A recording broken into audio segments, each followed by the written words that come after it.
What's going on, everybody? It's Matt, aka the Lumberjack Landlord. We are here for a live stream. I was sitting in my office getting ready for a live stream and then realized I don't have the camera on, I don't have the light on, but here they are. So good morning, everybody. Jumping onto the live stream. We'll give everybody a few seconds to get on, things to start rolling, all the funness to start happening.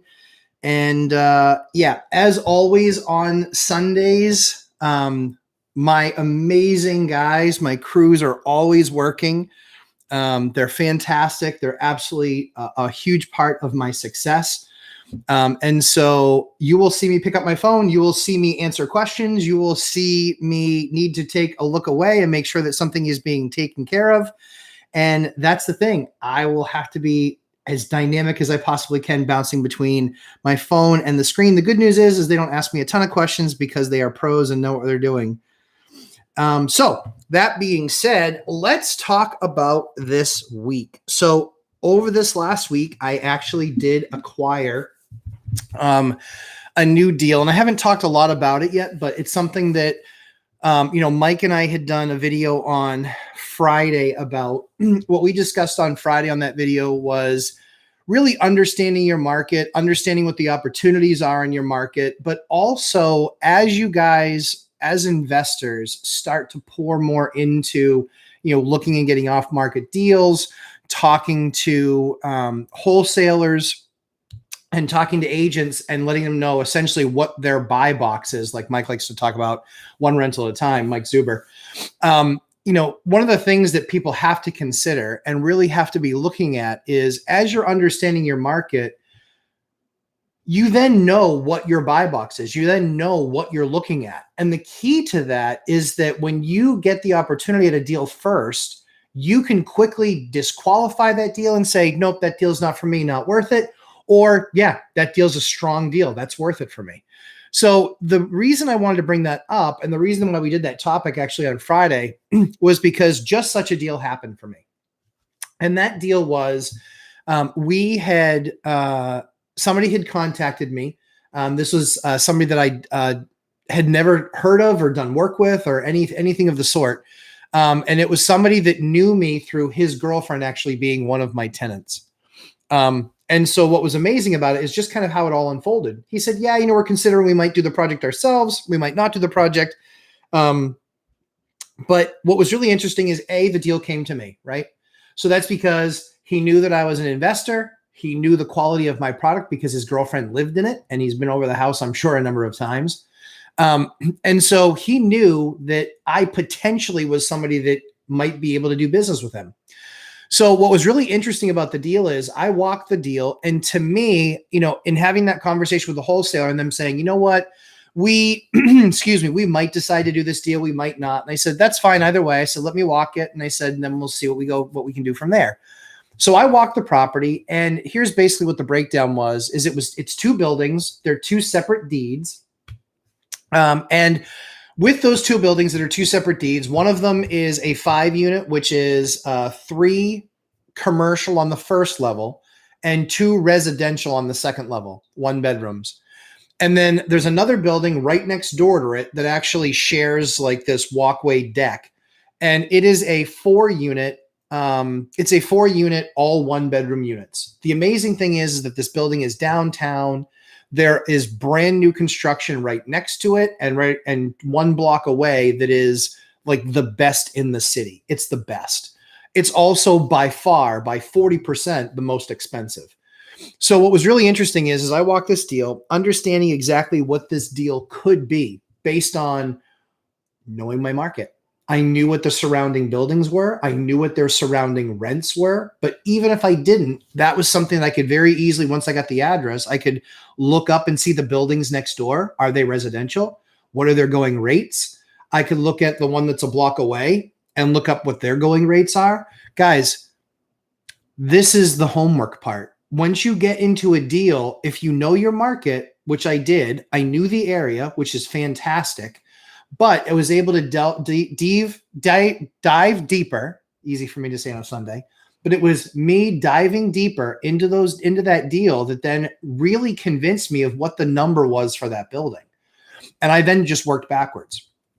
So what I'm sharing with you guys is exactly my thought process for how I went through this potential wholesale deal. I walked it right away, literally within a couple of days. We did this back in August. I walked it right away, very quickly. And so then got into the unit, walked everything through the three commercial spaces were in good shape. 2 of them were rented. They were actually redone. 2 of them were already rented. And one of them, the tenant had just left. And then the 2 residentials up above, they've been there for quite some time, with significantly under market rents. And then the 4 unit was completely gutted. They gutted that building probably a few years ago, and they were going to redo it. Then they decided not to redo it. But it was really interesting because I never got the answer for why they ended up not wanting to redo it, other than they got another project that they wanted to put the money into. And so they wanted to pull the money out of that one. So I just thought that was super interesting because, again, one man's trash or asset is another man's treasure. And this was a treasure for me.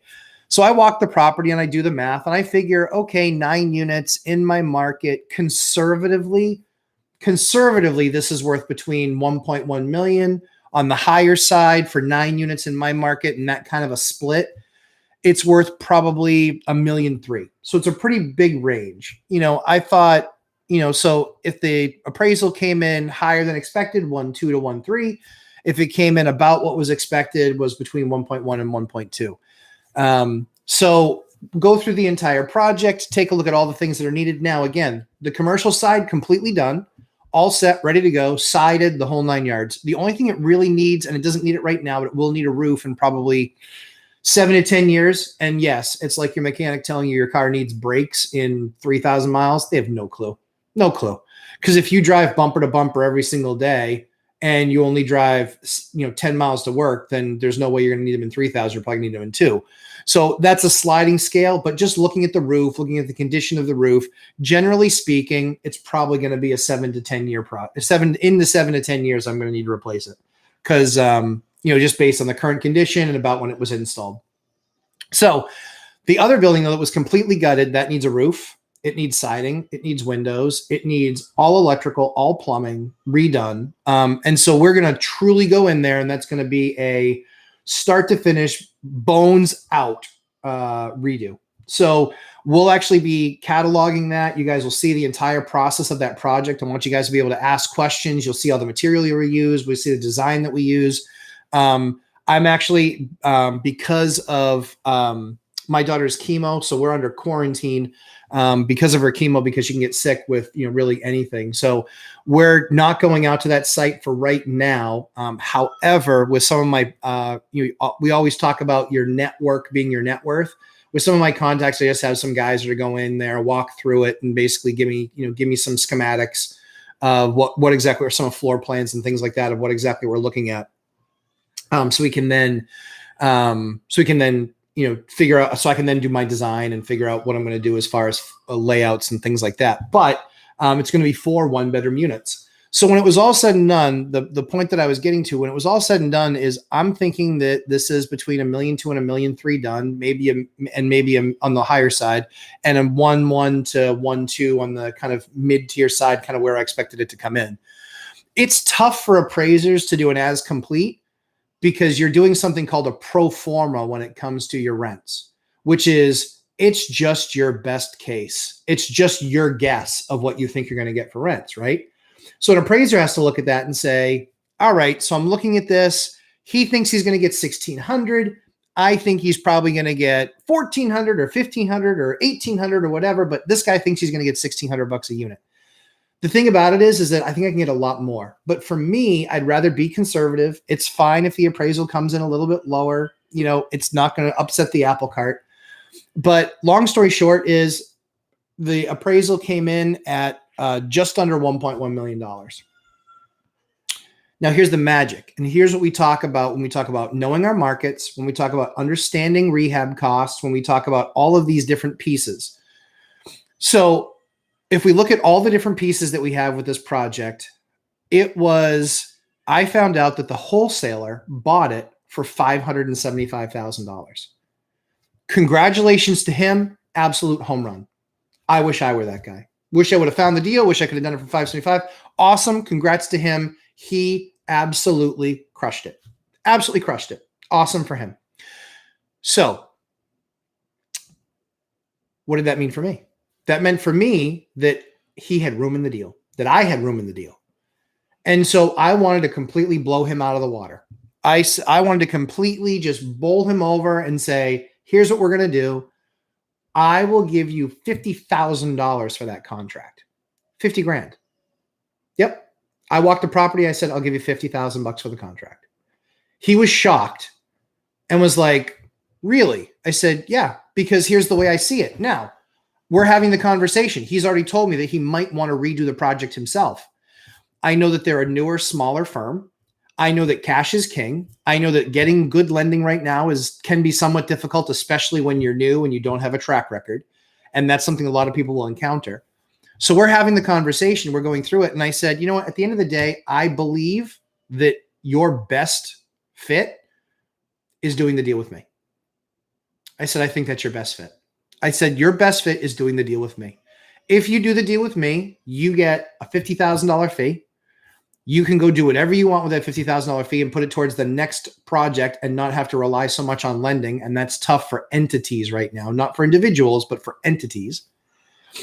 And I will walk you through the process of how I'm going to do this project. That way, I guarantee you'll pick up another $10, $20, $30, $40,000 worth of advice of this is how a pro does it. This is how a noob does it, and show you that process. So it was a great relationship, a great opportunity for him, a great opportunity for me. I ended up getting the property for $625,000. But in the process with the bank, I said, I want them to do and carry construction paper. What that basically means is carrying construction paper is I wanted them to paper the deal and give me a mortgage on it, but I wanted them to also take the note for the construction, give me a construction budget. So because I have a track record, because I am pretty good at this, right? I put together my entire budget for the entire 4 one-bedroom units. So I had to do heating systems, electrical, the whole 9 yards. Now, having done this before, I didn't have to reach out to every single contractor and ask them how much it was going to cost, because that would have taken me weeks and weeks and weeks to put together. So this is the part where, again, relationship matters. The bank knows that I've done this 15 times in the last 2 years.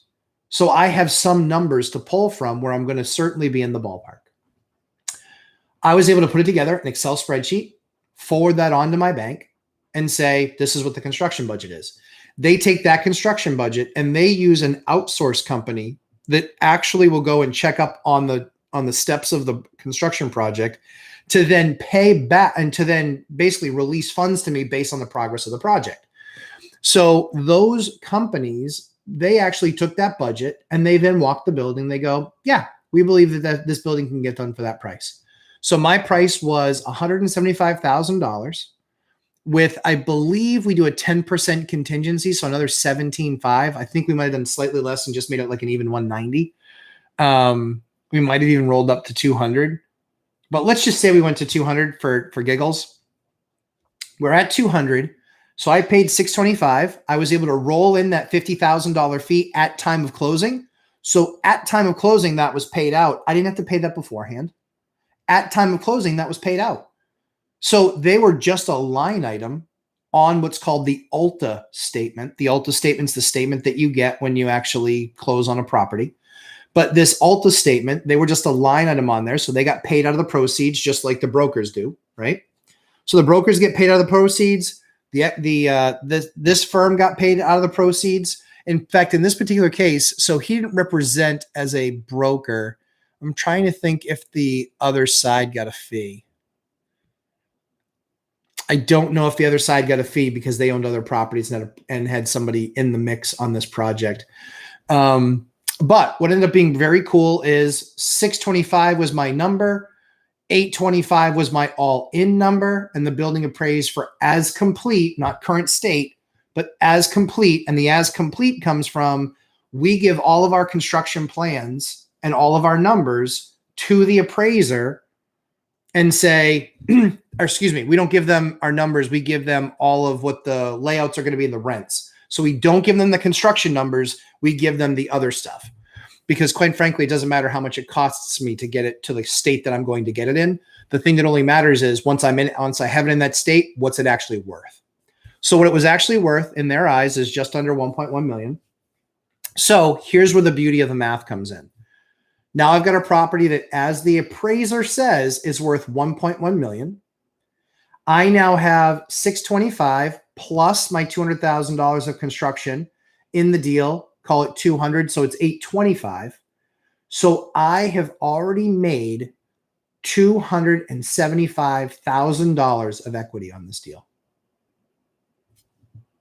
because I knew my market, because I had somebody that was willing to do a deal with me, and because they were selling and I was buying.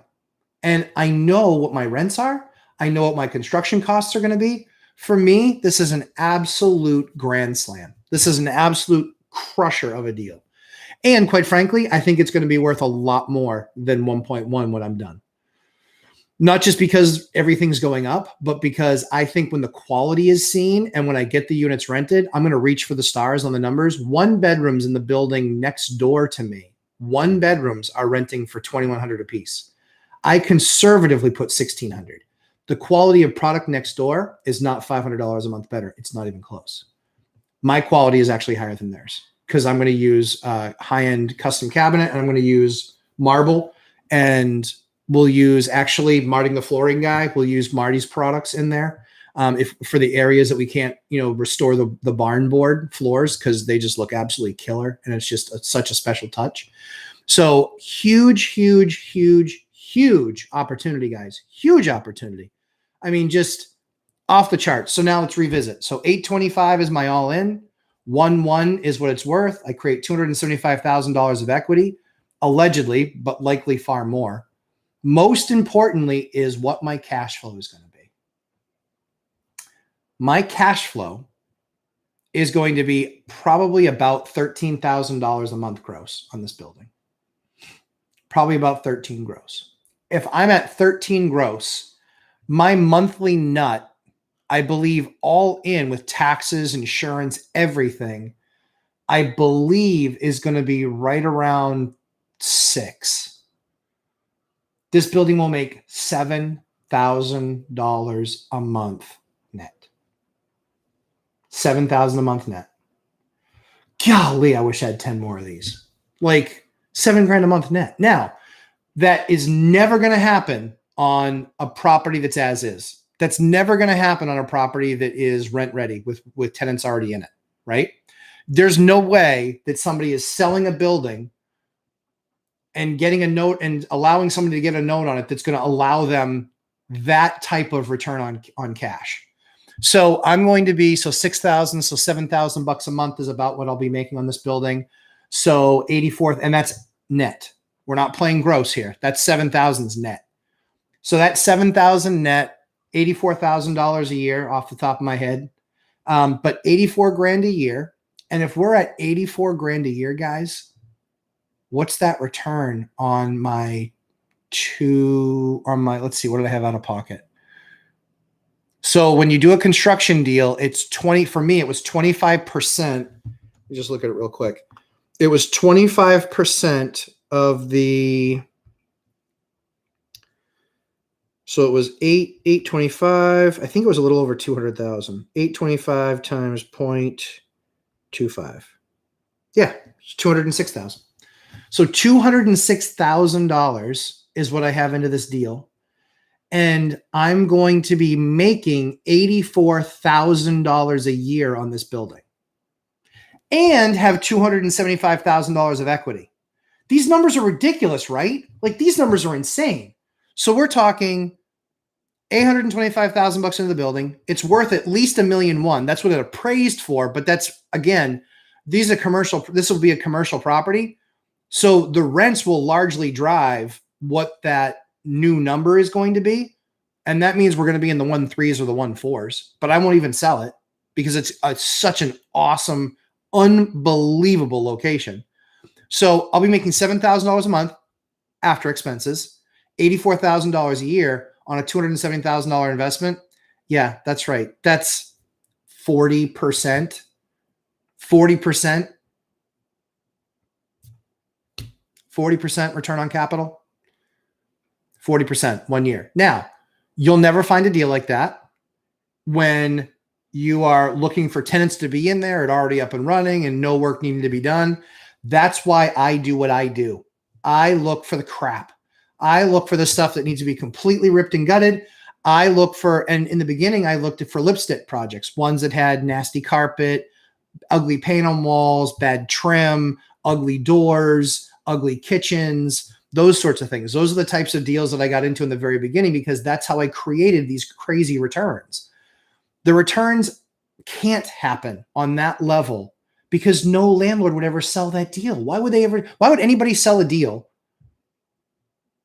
for even $825 with all my construction costs in there? Why would anybody sell that deal? Nobody would ever sell that deal. That's the whole point. So we put ourselves in a position where a deal like this, like I said, will make us 40% returns year after year after year after year. I'm looking at less than a 3-year payoff of the money that I had out of pocket on the deal. And so most deals, I look at a 3 to 5 year time horizon just to kind of get my bearings on it. But I know I'm going to hold the thing long term. And so now what does that mean? What that means is we're now in position where, yeah, my mortgage isn't going to be anywhere near 6 actually. But let's just call it 6 because I'm still making like $7,000 a month. Who cares if it's 6? But if I wanted to, I could turn around and sell this property when I'm done for probably 1.3, 1.4 with the quality that it is, 9 units in this area. I mean, and then I'm making 6 on the deal, 5, 6 on the deal in less than a year. So guys, these are deals in my first few years of real estate I never, ever, ever, ever, ever came across. I never could find them. It's a matter of getting a reputation, doing what you do, everyone knowing what your buy box is, everybody understanding what the kind of properties are that you buy. And this deal was able to come together. So while I'm extremely, extremely honored that these guys were willing to do a deal with me, it worked out for everybody. And for me, because I'm willing to put in the work and do the time, I think this project will probably start probably in November. So my expectation, this is such a big project. And logistics are a little bit of an issue as far as like dumpster and things like that for doing demo. Like we're gonna have to pull a permit every time we want to place a dumpster, but that's okay. We'll figure it out. So it's probably going to take longer, but let's just say it's November, December, January, February, March. We'll be ready for renting season next year. Ready for renting season next year and absolutely crush it. Absolutely crush it. So yeah, it's a huge, huge opportunity. Huge opportunity. All right. So let's get into the highs and good mornings. Andrew P., good morning, sir. John Doe, good morning. Thanks for the nice hat. Yeah. So this is, does anybody know what this hat is? I'm interested if anybody knows what this hat is below. But it's from my I've got a hat collection. So I like saving hats. So if anybody knows what this is, I'd love to know if they know what it is. Price and Pride. The old tenant's boyfriend was the wholesaler. Yes. Yep. The current tenant, her boyfriend is a wholesaler. Yep. Harry Hunter. Good morning, Matt. Good morning, Harry. Stephen Krause. As you get bigger, have you ever considered opening your own property management company? Yes. I started reading As You Get Bigger. I was like, I'm not that big. Like I'm pretty good size, but I don't think I'm getting bigger as the weeks pass, but it's possible. Yeah, we're going to do our own property management firm because quite frankly, I hate most of the property management firms out there. They just don't do it the way that I do it. And I think personally from the experience that I have and how we manage that, I think that we're going to be able to do it for less money, lower cost. And I think we're going to be able to deliver better service. So yeah, that's something that we're strongly considering. I don't know. We've got, the architecture. We've got some of the architecture about it. And so for me, I've built companies and organizations or rebuilt them. And so that's something I'm actually pretty good at. And so that's what we're kind of going through the process right now. So yeah, great question. But yes, that's absolutely something that we're looking at. Harry Hunter, is there a downside to using NQM money? I'm currently debt-free and want to take on some leverage. Yep. As the 100 properties are inside LLCs, is there a problem?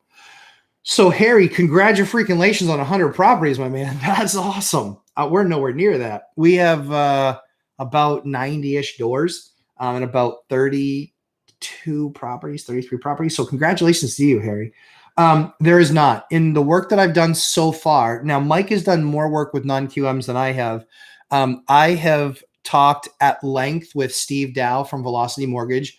Super dynamic guy, really, really smart. And they actually have very cool products for this stuff. So one of the things that I like in a couple of the deals that I've talked to them about, we haven't finished anything yet, just in the interest of full disclosure.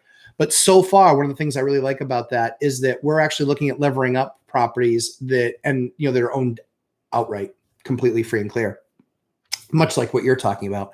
And so I think the line of demarcation for them is like 50%.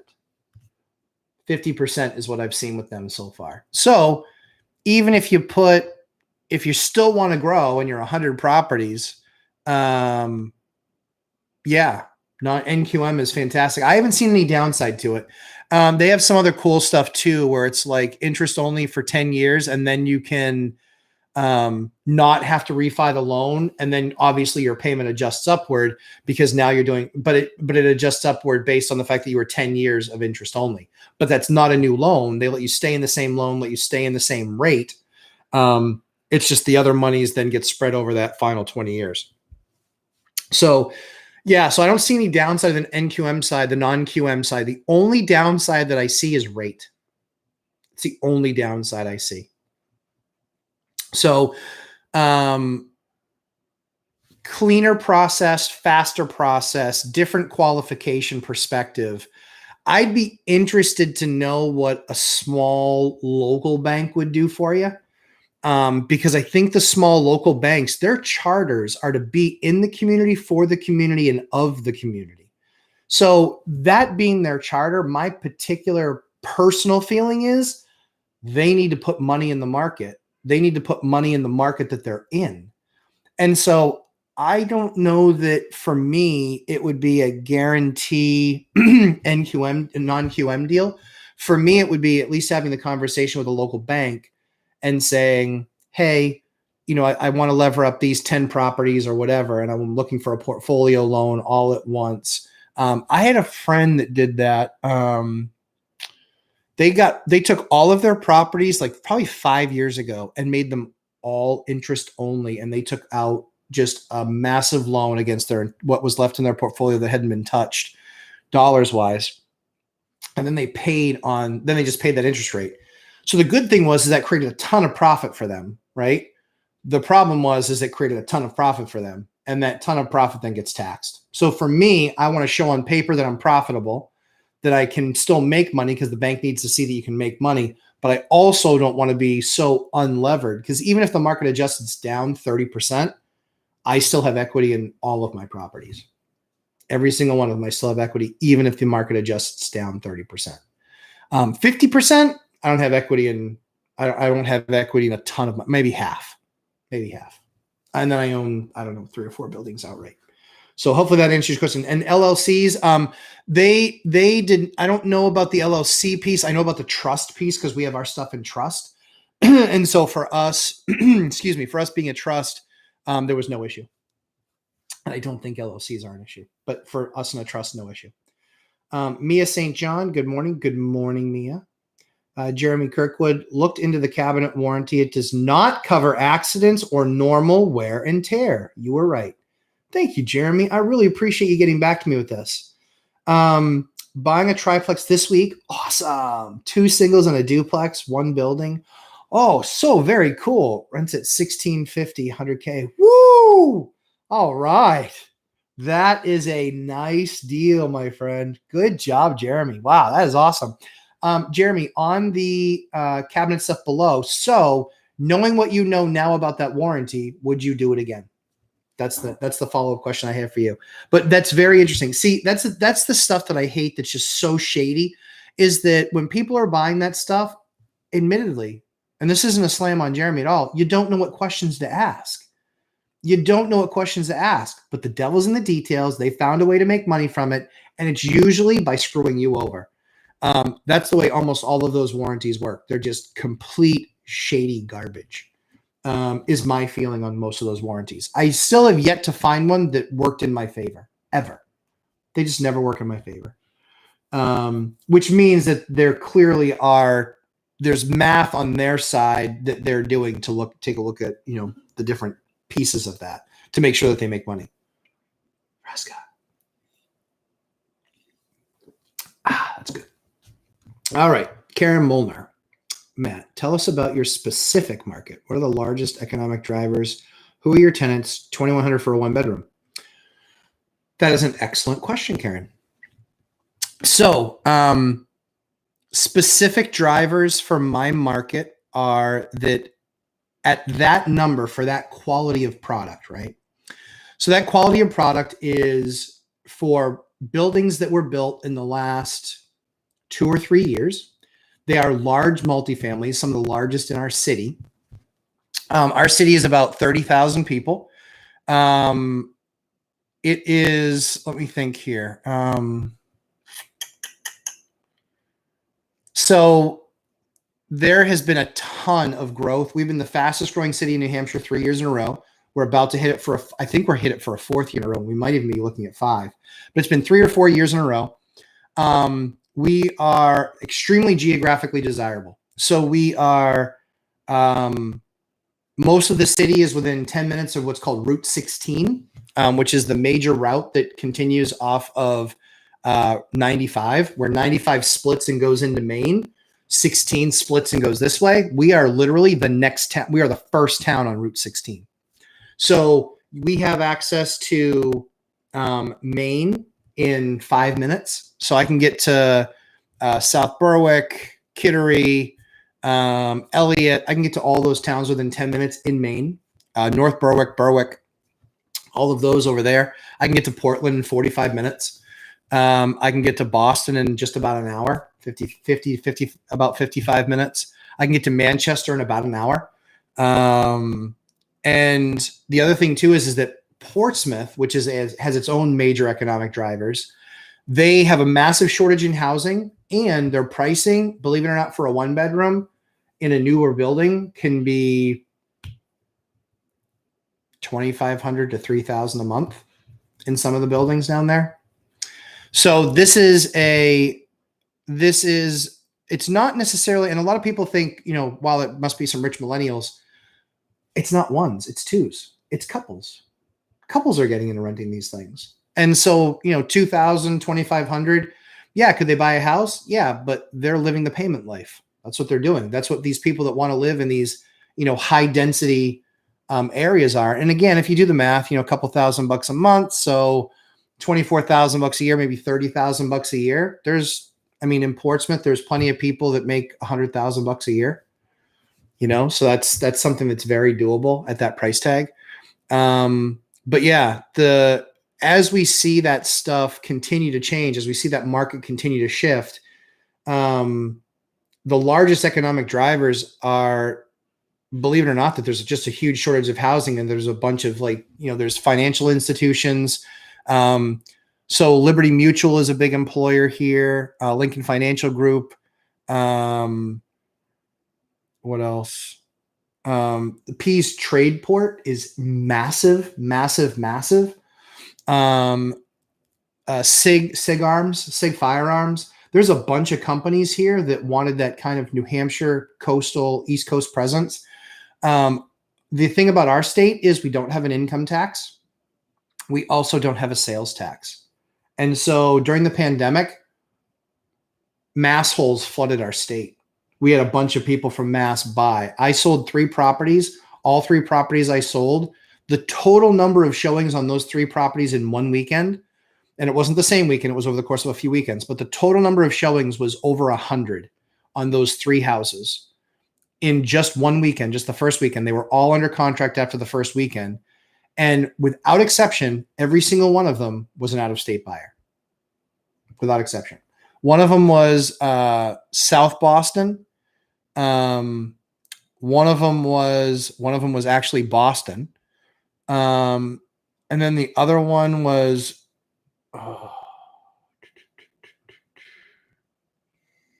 just outside of Boston. It was one of the burbs.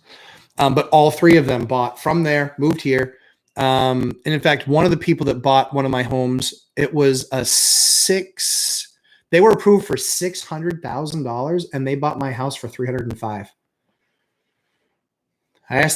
I asked my broker to ask their broker. I said, what gives? She's like, honestly, she loved the house and didn't feel the need to spend all that she was approved for and got everything that she wanted in your house for half the price.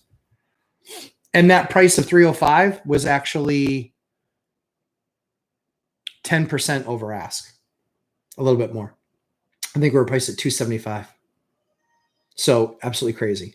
So those are the largest economic drivers. And the other thing too is we're also close to the college. So I probably should do a video on college. Not because I went, but because I rent to a lot of them. So I rent to a lot of college kids. So we'll do a college video. So how I got started was one of the new investment lanes I got into was looking at college students and the fact that people are always worried that they're going to tear your house apart. Okay. Like, not to speak badly of the fraternity or the fraternal world, but yeah, that's usually the ones that have the issues with housing the most. Just saying, more likely than the librarian club or the nursing club. Just saying. And so for us, I looked at what the college charged, and the college around us charges $14,000, I think it was, for rooming. And that's for 7.5 months. So it's about $2,000 a month. But that was for 7.5 months because you have to leave during winter break and you have to leave during summer break. So I'll do a special video on that specifically for folks, because that was a way that I got into the business where I could drastically increase my price per unit because of the audience that I had and what they were used to paying. And I could market to that particular unit or that particular market segment. I didn't discriminate, but I would market to that segment. And, 9 out of 10 people that I would get out of that world were that. And quite frankly, they would qualify a whole lot easier because you've got 4 people or 5 people. You've got 4 people or 5 people sharing the rent as opposed to, only a couple or a single person.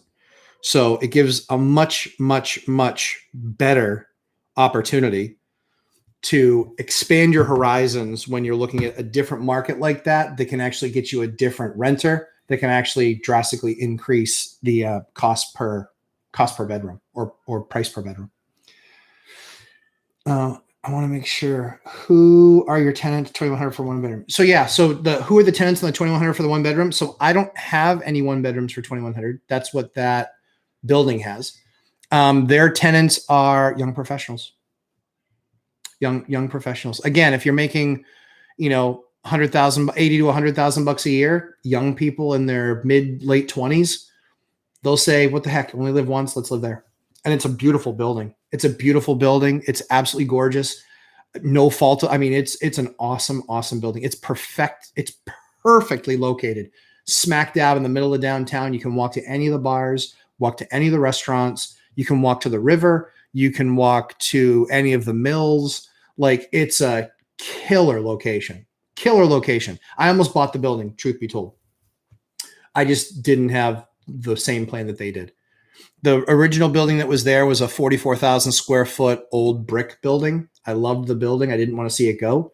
They tore it down and they built a 5-story multifamily right there in the middle of downtown with parking, but not enough parking for the number of rooms that they have. That's why they charge $125 a month for parking per car. But yeah, I'm glad they did it. I'm so glad they did it, because I could have done that project, but it would have been like, I wouldn't have been able to do any other project for probably 5 years. And I would have restored what was there. But credit to them. They just absolutely crushed it. It was an amazing, amazing job that they did. The building is gorgeous. What a hell of a job they did. And the reason why I also decided to make that or let that happen, I knew what they were going to do with the building. I knew what I was going to do with the building. And what they were going to do with the building was push up rents for every single one of my units across the entire city. Especially all the stuff that I own I own probably 10 or 12 buildings within 5 blocks of that building. So just spectacular, just absolutely awesome. And so, yeah, 2,100 for a 1-bedroom is in that new building. There's actually multiple new buildings. That one's 100. That one's 150 units. There's another 20 unit, another 20 unit, a 16 unit, a 40 unit. And at that price point, sure. Do they have vacancies? Yep, sure do. They have vacancies. Yep. I don't. Well, I do, but I don't. Property becomes available and then I'm rented within a month. Pretty consistently. Excuse me. So, yeah. So that's kind of the crazy thing with that building is just, yeah, it's an amazing, beautiful building, but their rents are crazy high. And like I said, I'll take 25% off. And I'm crushing my numbers at 25% off with using that as a pullback point. So hopefully that answers your question, Karen. If it doesn't, hit me again below. Dancing alone with rentals. Nice hat. Hey, thank you. Hello, all good people. Hello, all good people. We're just having fun on a Sunday, guys. I love it. Let's see. Price and Pride must have some rich millennials in NH that can afford 1-bedroom at that price. I think everywhere in the country has rich millennials. I mean, any place. I mean, we're close to the state of New Hampshire University. So there's a ton of research jobs there and things like that. We've got finance. We've got insurance. We've got manufacturing. Like Sig Arms is a massive, massive company, and they've just done nothing but grow for 15 years because they've gotten government contracts. We have Pease Trade Port, which is absolutely huge. In fact, it's got a runway where a lot of our troops, thank you for your service, come home to us. They land there and are greeted by our amazing Pease greeters, and they just do a phenomenal job taking care of our troops coming home and yeah. And then people also leaving to go overseas because they've got the runway there that allows for the big, I think they're DC-10s. I think they're DC-10s at the plane. But the massive ones that carry like hundreds of troops. So yeah, we've got the Pease Trade Port. And then lots of boutique business type of stuff, like financial boutique business type of stuff. There's a lot of retirees that have places here as well. Because of our tax status. Guys, let's not beat around the bush. We are a extremely pro live free or die. That's our state motto, live free or die. That's how we do it here. And so people that are big earners, they'll come here, they'll spend $1 million or $2 million on some of the condos in downtown Portsmouth, $3 million. And that's their residence. They're there more than 6 months a year and tax free. Because heaven knows we don't have the weather California does. That's why California can do what they do. They have beautiful, beautiful weather. We have family in California. It's a beautiful place, north and south, California, and yeah, amazingly beautiful place. But yeah, just not for me. Let's see. One rental at a time. Mike Zuber. Oh my goodness. Mike Zuber made an appearance. Just wanted to say, keep up the great work before my 9 a.m. interview starts. You are a rock star. Awesome. Mike Zuber. He's the man. And guys, on his channel, so Laura Morby is who he interviews on Sundays. I know she's not like a during the week thing, guys. But man, she is awesome to listen to. And she's great in her own right. She's not just Pace Morby's wife. Like, she is really good and knows her market cold, like a top producer in Arizona. And Pace Morby, who is her husband, is actually the kind of thought leader, or he's one of the top guys in the country on something called Subject 2. I won't even bother spending any time on that. If you want to know about Sub 2, watch Pace Morby's stuff, because I could never do it justice. He is an absolute assassin when it comes to Sub 2. Like, the guy is just an absolute rock star. Absolute rock star. Jeremy Kirkwood, Boy Scouts. Yes, it is a Boy Scouts hat. It's actually my Boy Scouts hat. I can't believe it still fits the dome, especially with all my long hair. See, that's what quarantine will do to you. I've got the hockey hair flowing and the lumberjack beard. Let's see. Harry Hunter at Jeremy Kirkwood sounds like a decent deal, but $1,650 for all 3 units sounds low. With some rent increases, you'll do great. So Harry, great point. For Jeremy, I think the big thing about that is that who knows, could be a different area, could be a bunch of different things. Like there are places in the country where rents are, $500-600. They're usually more rural, but it's all about the deal. It's all about the numbers in the deal. We have a formula. We use that formula, and that's what shows good, great deal. So yeah, it's really strong. Hold on 1 second. This is one of those contractors. Yes, please. Awesome. All right. Let's see. Dan Hunter, Saints. LOL. That's a good one. Yeah. It actually is. Is that the Cordelou something? I don't know what it's called. But yeah, Saints. Yeah. Yep. PNC tripled the monthly payment when the loan passed the 10-year point. Also note, PNC bought the loan during the 10 years. Dancing alone with rentals. PNC tripled the monthly payment when the loan passed the 10-year point. Also note, PNC bought the loan during the 10 years. Okay. Yep. That certainly can happen. Yeah. Yep. Is that like so Dancing Alone with Rentals, put down below if that was like a Velocity mortgage deal? Because I know Velocity sells their deals. They don't portfolio them. So I know that whatever the terms of that deal are, they can sell that deal. But whatever the terms of that deal are, obviously the acquirer has to honor that. So for me, and this is what Mike and I are talking a lot about, 30-year fixed rate debt.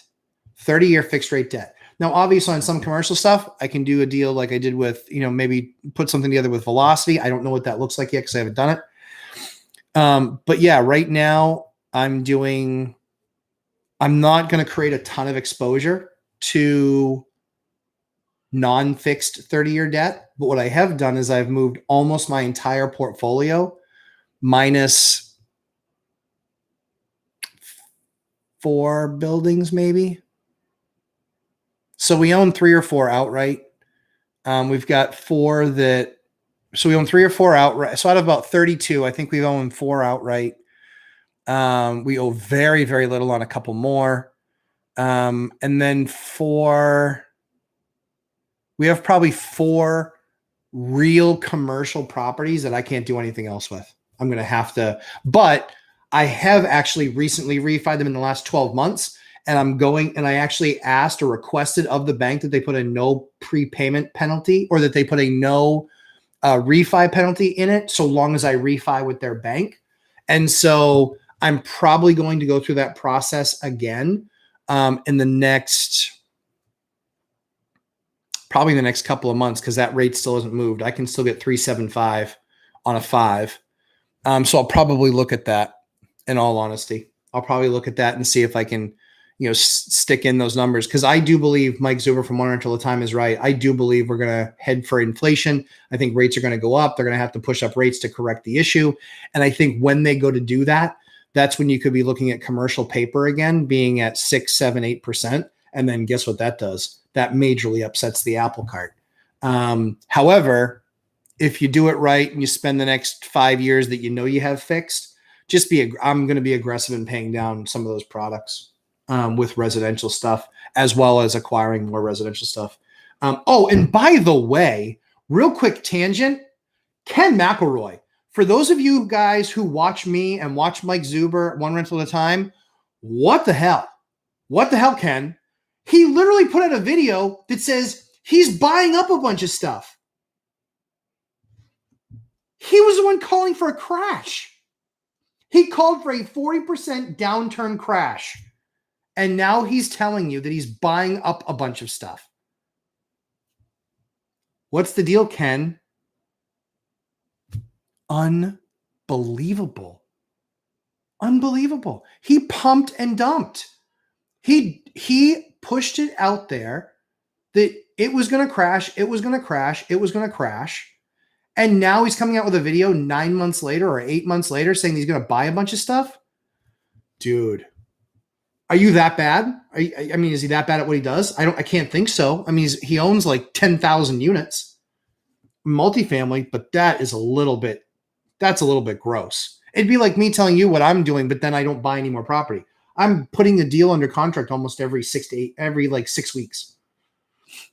I've sold 3 this year, and I've put 7 under, I think, or 8 under. Yeah, man, that can move. That pissed me off. That's just not cool. Harry Hunter, banks will only loan with 5-year terms rolling over for 15 years. I don't think that's right. I think mine is 5. I think mine's 5 with a 25-year AM, but I think it rolls all 20. I think it rolls for all 25. I'll have to double check. So Harry Hunter, I'm not sure. Jeremy Kirkwood, no. Oh, yeah, well then, no. Dancing Alone with Rentals, the like button needs your attention. Take a moment, folks. Hey, Dancing Alone with Rentals, appreciate that. I agree, too. I'm like dropping some major heat today. But yeah, I'm going to do a response video on that Ken McElroy thing. What a bunch of crap that is. Oh, crisis, 40% drop. Get out now while you can. P.S., by the way, he's a multifamily investor.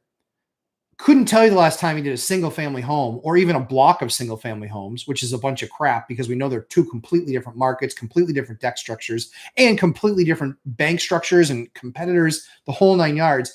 And now he's buying? Come on. That's not cool.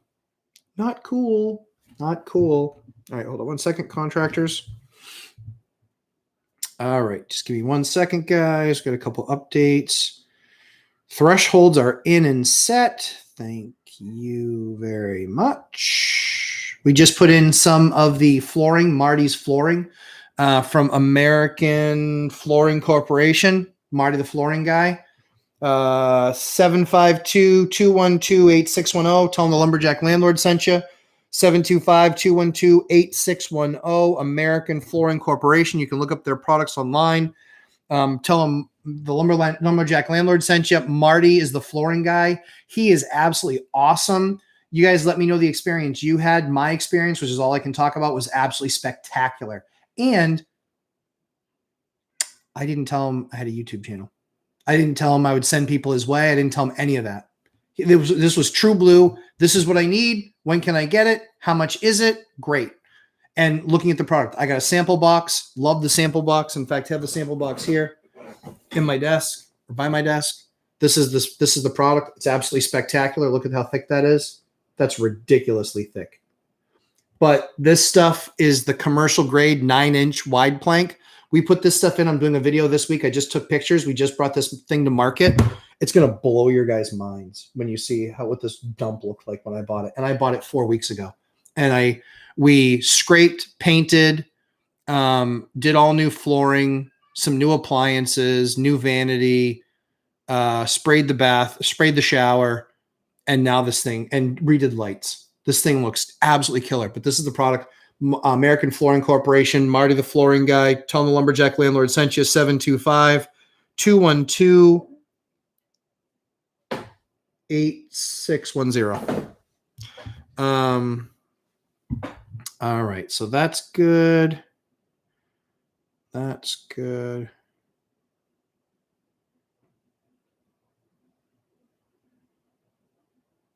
All right, cool. Okay. All right, back to the matter at hand. Thanks, guys. Sorry, I want to make sure to support my guys in the field. I don't want them doing this while they wait for my response, but still billing me.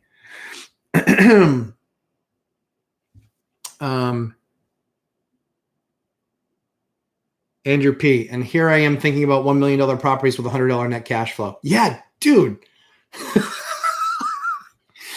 To Andrew's credit, he is killing himself looking for that deal in the Bay Area, San Fran. Dude, yeah. Better you than me, man. Better you than me. I just, yeah, not for me. Let's see. Mia St. John, watching late, a bit behind, but awesome deal, Matt. Yo, thank you very much. Yeah, deal was absolutely crushing it. Oh, man, it was so good. When do you think there will be a real estate recession? Where's my crystal ball? I got one around here somewhere. That's on my other desk. I'm just teasing. I have no idea. No idea. I'm not an economist like Mike. When we were asked the question, Dion and I, when we were asked the question, we were having a conversation with Mike back in June. My feeling, based on what I'm watching and based on what I'm seeing, my feeling was I think things were going to slow down this year.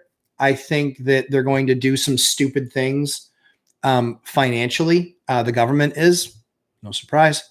But in that new bill, they're talking about 1031 and basically capping 1031s at like, I think $400,000 or $500,000. That hurts. That hurts a lot. That's going to mean investors aren't going to sell stuff to then go buy more stuff. They're just going to wait out this administration, because 1031's been in existence forever and it will come back. So they just won't move. And so that could do a couple of things. It could take a bunch more supply off the market, really slow down that piece of things, skyrocket prices. So even though we might be in a recession, prices for houses might still be going up.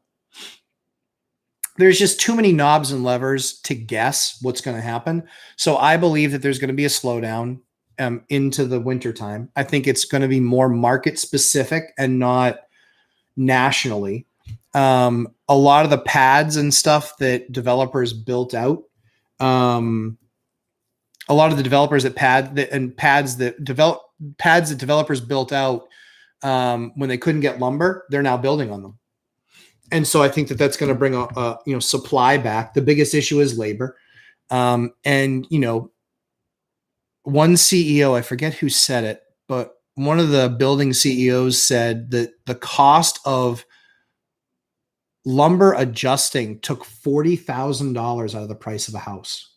Think about that. And I think the average stuff that they're putting on the market was high or low fours, high fives. So 10% of the overall cost of the house just on the lumber side. That's crazy. Crazy. Insane. So anywho, yeah. So I don't really know when the next real estate recession is going to be. Here's what I can tell you. I have bought in 01, 3, 4, 5, 6. I didn't buy in 07. I didn't buy in 08. Bought in 09. I bought in 9, 10, 11, 12, 14, and then the rest is history. And then like 16 through 21, I've bought multiples every year. So I bought in every single market. I bought in the crashed market. I bought in the recovery of the Great Recession. I bought in this booming market. I bought more property this year than I've ever bought in a year.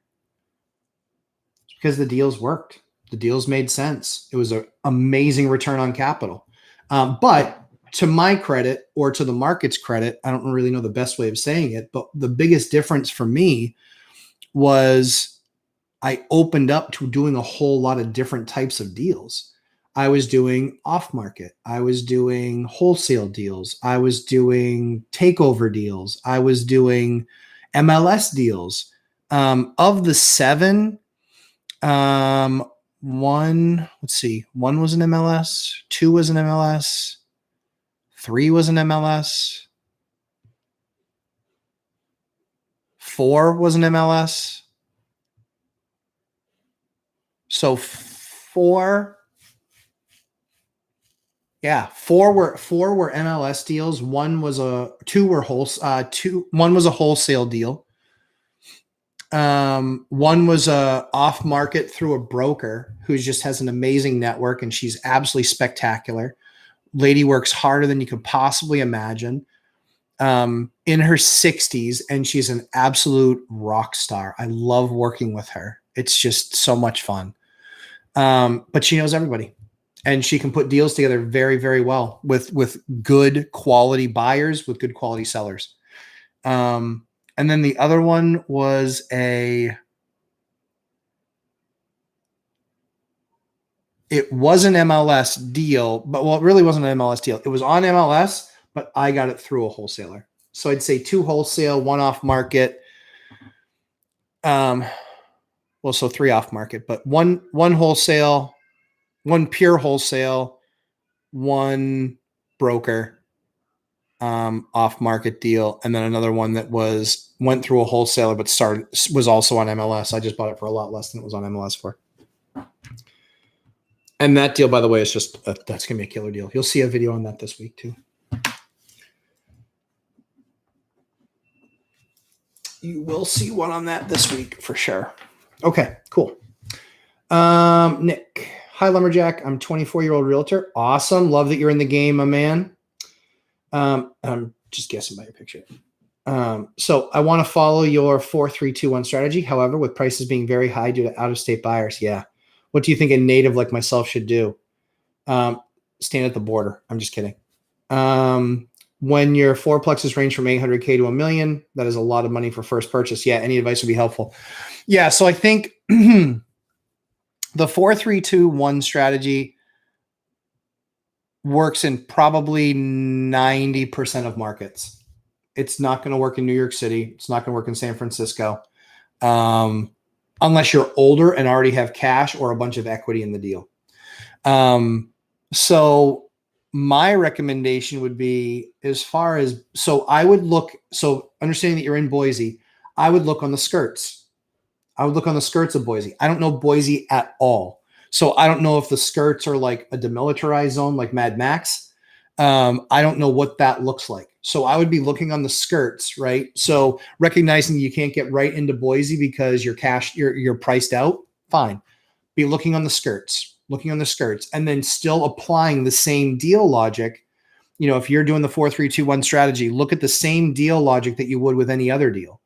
Recognizing that, okay, you know, if you're at $1 million fourplex with $8,000 in rent, when you're at a $500,000 duplex, do you get $4,000 in rent? And I would be looking at the skirts. So for me, I had the opportunity to invest anywhere I wanted because I am less than an hour from Boston, and I'm less than an hour from Portland, Maine, and less than an hour from Manchester, or about an hour from Manchester. And I'm 20 minutes from Portsmouth. So I could invest anywhere I wanted and be within less than an hour, which is a pretty comfortable ride for pretty much anybody. That said, I did all the homework. I didn't like the rules in Boston or the numbers. Excuse me. I didn't like the rules or the numbers. I hated the rules and the numbers in Portland. Very anti-landlord, both Massachusetts and Maine. And Manchester, I didn't like the product. I didn't like product as far as houses go. They were all really old houses, which is what I have in my area. But it was a much lower rent.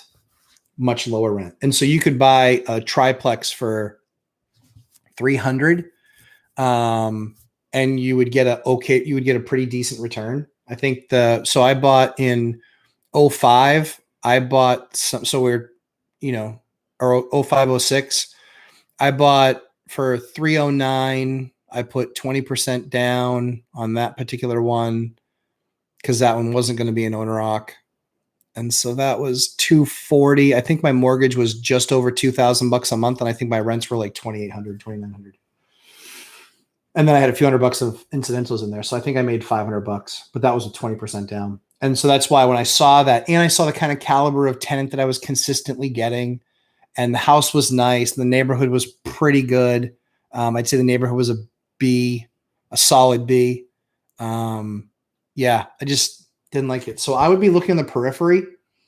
Boise scares the crap out of me because anything that goes up that fast with that velocity, and I understand it's a ton of out-of-staters. Chandler Smith, right? He's out there.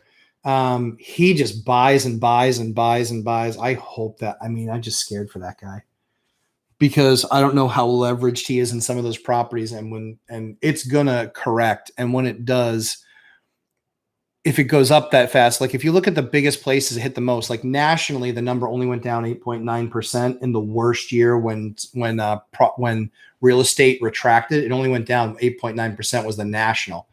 However, there were markets like Stockton, California, where houses went from 300, from 2 or 300 to like 600 and 700 or 800, and then went into the 200s literally in like a year and a half. Like there were streets where it was one for sale sign after another. It was really bad there. I didn't do any work there, but that was one of the places I was watching, because there wasn't a whole lot in Stockton, but it was a big like affordable housing area where people then could commute to work, within an hour and a half.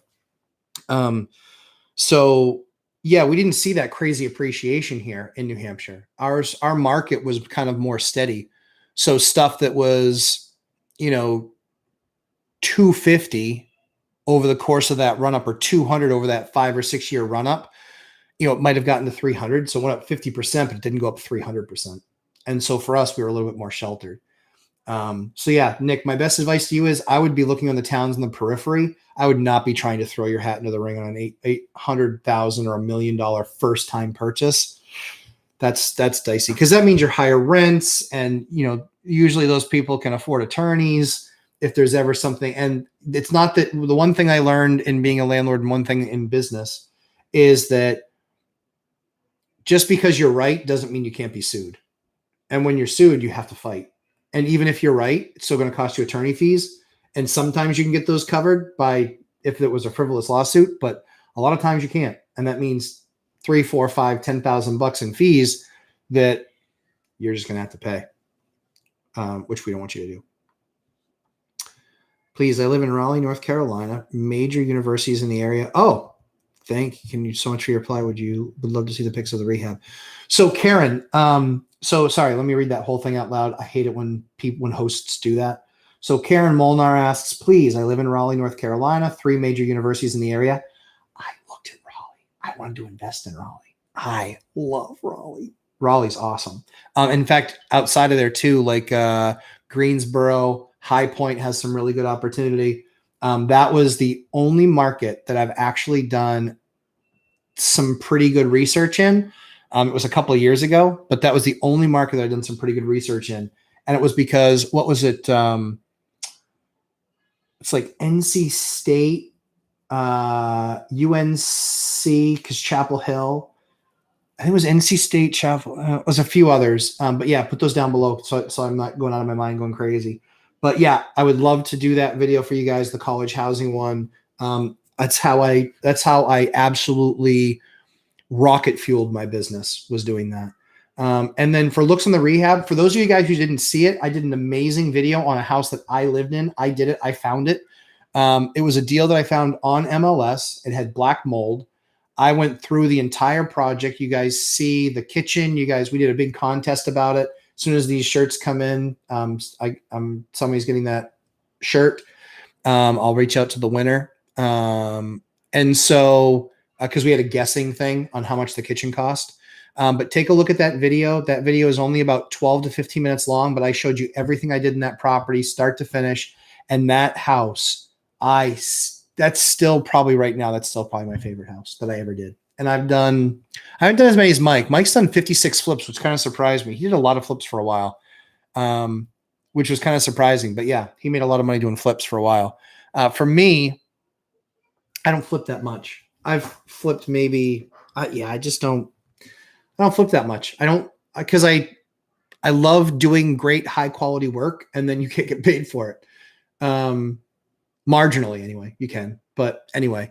But yeah, Raleigh, North Carolina. Yeah, that was a great market. Tons of universities. The first thing I'll give you for homework is, when you're looking at university, the very first thing you have to do is you have to look at what their rooming is, how much their rooming is. And then after you look at how much their rooming is, you have to understand what their policies are. Are you allowed to stay there for winter break? Are you allowed to stay there over the summer for any reason? That's the thing that you want to look at, because that's where I found a real niche with University of New Hampshire. You can only be there 7.5 months a year, basically, and that's if you're there all the time that they're open. So 4.5 months out of the year, I'm telling college kids and grad kids, yeah, so hopefully you're ready to go live at home for 4.5 months. I'm sure your parents would love to have you. All the still same rules apply, you know.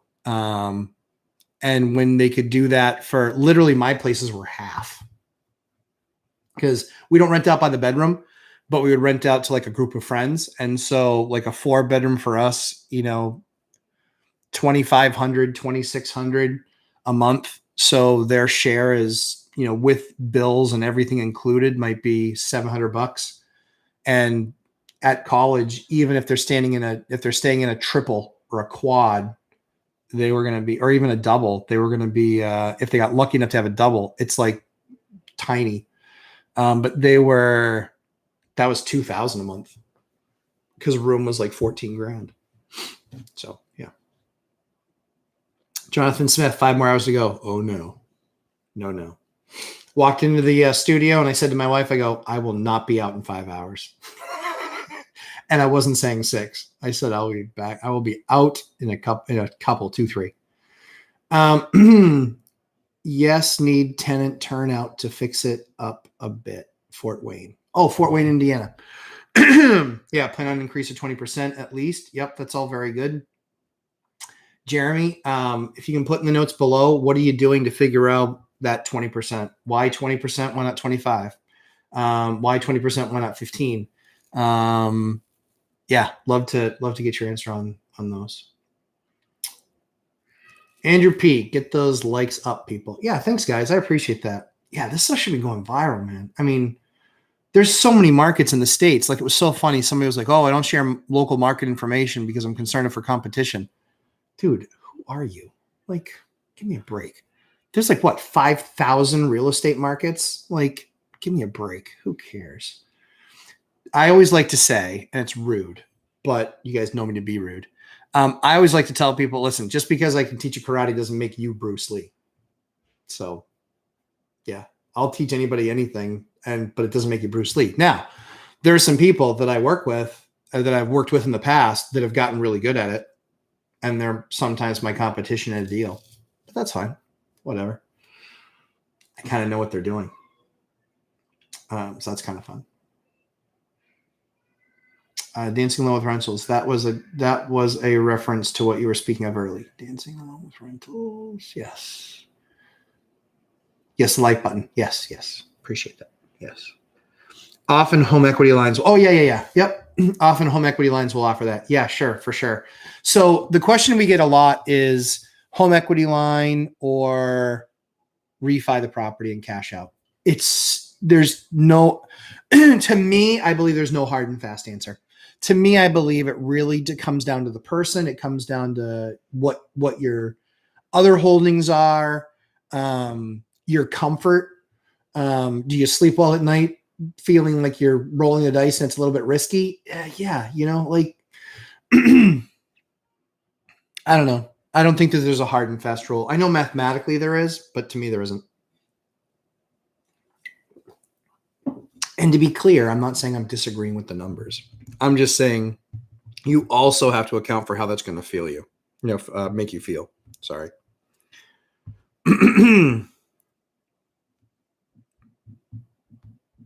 Sorry, guys. 1 second.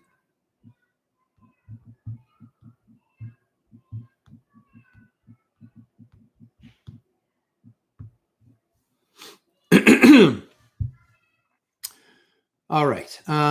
Cassidy Eierman. Hopefully I'm saying that right, Cassidy. What is the best way to pull money out of a property that you own outright? Ooh, that is an awesome, awesome question, Cassidy. Awesome. So like we just talked about, where I don't know if refi or HELOC is the best. I think it depends on what you're going to do with the money. And I think the other piece that largely comes into play is Is it your home, or is it an investment property? Because again, that ranges on what you would do. So you can find a local bank to do like a cash out refi where they'll give you 70%. Well, the bank that I work with, they'll give you 70% cash out refi on a property. Non-QM lenders, it's usually a higher rate. It's usually an easier process. It's usually easier to get the money, but they'll also usually give you less too. They're not anywhere near 70%. I want to say they might be though.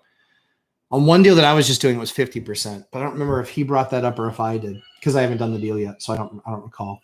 So really try to look at that piece and say, what is it? Is it your personal primary residence? Is it an investment property? If you answer that below, I can try and help you navigate that decision. Jonathan Smith, Ken M does not make sense. Yeah, no kidding. Like, that guy has hundreds of thousands of subscribers, and what the hell? Like, that's a complete reverse. And it's literally a pump and dump. Sell everything you have because it's going to crash in 40% by the end of the year. And now he's telling people within months, now he's buying everything. Come on. That's crap. Yeah, that's crap. Mia St. John, question. Okay. I have a chance to get an off-market deal. I love the start of this question. A quadplex. Love it. Owner is asking a little below market value, but it only yields 2% at current rents, which are below markets. Okay. All right. That's a very good question. So off-market, good. Love it. Maybe no competition. Yields 2%. What's the normal in your area? Is the normal 0% or 1%? And does that make 2 really good? But then more importantly this is where the art of real estate comes in. This is where the art of real estate investing comes in.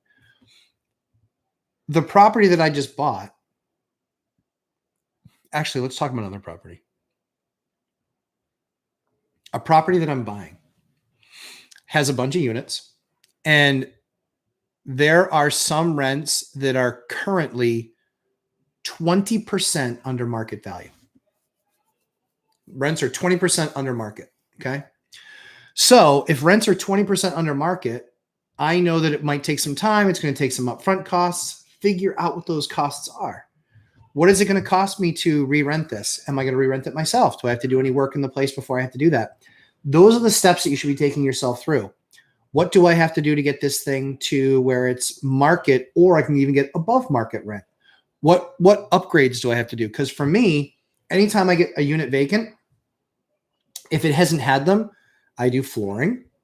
A lot of times I'll do a kitchen. If it's something that I inherited or bought the building and thus inherited a tenant, and it's the old footprint of the old landlord. Yeah. You guys see what I do in that video that I just showed you? We do that in all of our units because I want something standard. I want standard product. I want it because I know it works. I know it's good. I know it's quality product. So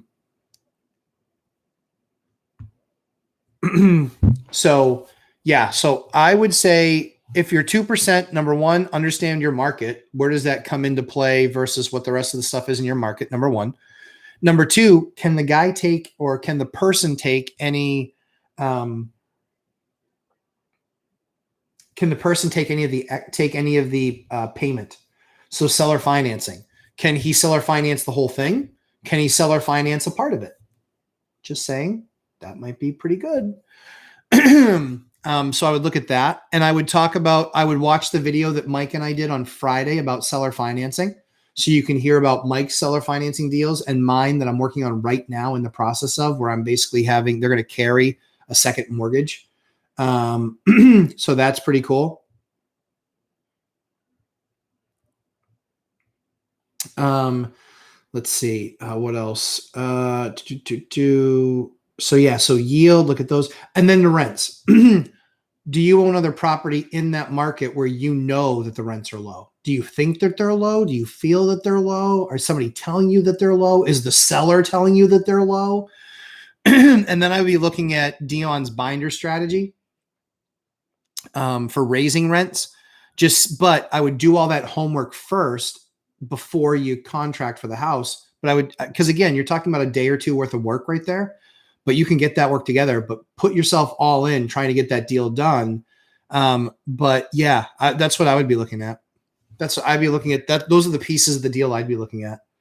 I'd be looking at where my yield compares to other places. I would be looking at what my upfront costs would be to potentially get higher rents. And then 3 is what are those higher rents and how much can it go up? Because that deal could go from a 2% deal to a 6% deal. And if you're in a 3% market, then that's a crazy deal. The other thing too is that with doing seller financing, if that's an option, right? Seller financing is killer. It's absolutely killer because for them, that's interest only. So it, lowers your expectation, but it gives you, usually you'll have extra cash flow because of going through seller financing as opposed to a bank where you need to put a ton of money down. There's a lot of variables there. But like I said, watch the seller financing video that Mike and I did on Friday. I walk you through a deal that's more typical. His deals a lot of times are older landlords that are just like, yeah, I own the thing outright, so I'll seller finance it for you. I don't find those deals ever. So he's the master at that. I think it's partially my area, but the deals that I do, they still have mortgages. And so they'll carry, excuse me, part of the note. They won't carry the whole thing. So answer some of those other questions below. Mia, answer some of those other questions below and we'll get into it. Price and Pride. Ken sounds reasonable, but his AZ mind is warped. Listen, the guy is uber rich, like crazy rich, smart guy, but I don't know who his people are working with him or for him because I think they're schizophrenic in some cases with some of the ideas that they have. I mean, literally the guy completely reversed direction from sell everything to buy everything. Like that doesn't make any sense. The market didn't shift that much in the 9 months. It just didn't, unless he believes that inflation is going to be 15%. Well, then what did you believe before? That everything was just going to collapse and that there wasn't going to be inflation? Like with all the money that we printed? Like, come on. So yeah, that can be challenging.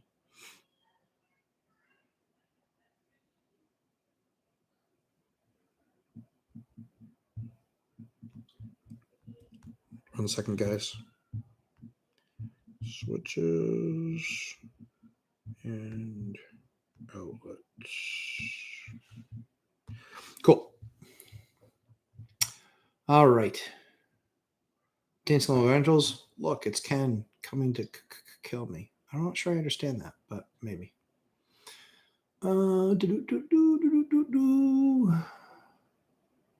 D. Frank, no offense. You look like a revolutionary with your red cap and beard. Great show. I hadn't thought of that. That's true. It's true. Not a revolutionary yet, anyway. Just kidding. Well, not kidding. I am not a revolutionary yet. But thank you. It's a Boy Scout hat. But yeah, that's so funny that you say that. It's not a beret.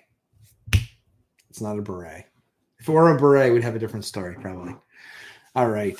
Glad to Theta Hedge Capital. Glad to hear your family is doing well. Yeah. So if you guys didn't see the update, Anna is doing very well. She has 5-day chemo coming up.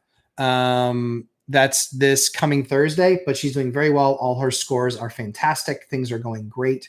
So yes, thank you very much for everyone's prayers. We greatly appreciate it. It is absolutely awesome. I literally just watched like 10 people drop off all at the same time. Is there something on at 1? Oh, football. Apparently we got a big football crowd here. But I'll put in the time, people. I'll miss football. So thank you, Theta Hedge Capital. Jeremy Cookwood, next thing you know, Reventure Consulting will be syndicating. Yeah. Yeah, right. What the hell? Yeah, Reventure Capital. Honest to God, that guy is awesome when it comes to making spreadsheets, but his interpretation of data is garbage. It's such garbage. So the Boise, give me 1 second here. Boise. Nick in Boise. check out the video Reventure Consulting did. I don't mean to give you homework, but I'd love your opinion since you're a realtor. Check out the video he did, Reventure Consulting. I don't really want to give him a view, but it's that just stupid. He did a video and then a graph showing that Boise price reductions are up 900%. Like, honestly, with this guy, like, talk about just like talking your book and fudging and, you know, getting the biggest alarm you can out of stuff. I just hate that stuff. I hate that stuff. Yeah, I hate that alarmist stuff. That's just no good for me. So yeah, anyway. Pride and Price. Marty is definitely a sales guy, but he's super fast and thorough. I told him you referred me when I bought. Okay, cool. Like I said, they're trying to put stuff together for folks. You know, packages like these sample packages and things like that, because these are expensive packages to put together and to ship. I think, give me just 1 second.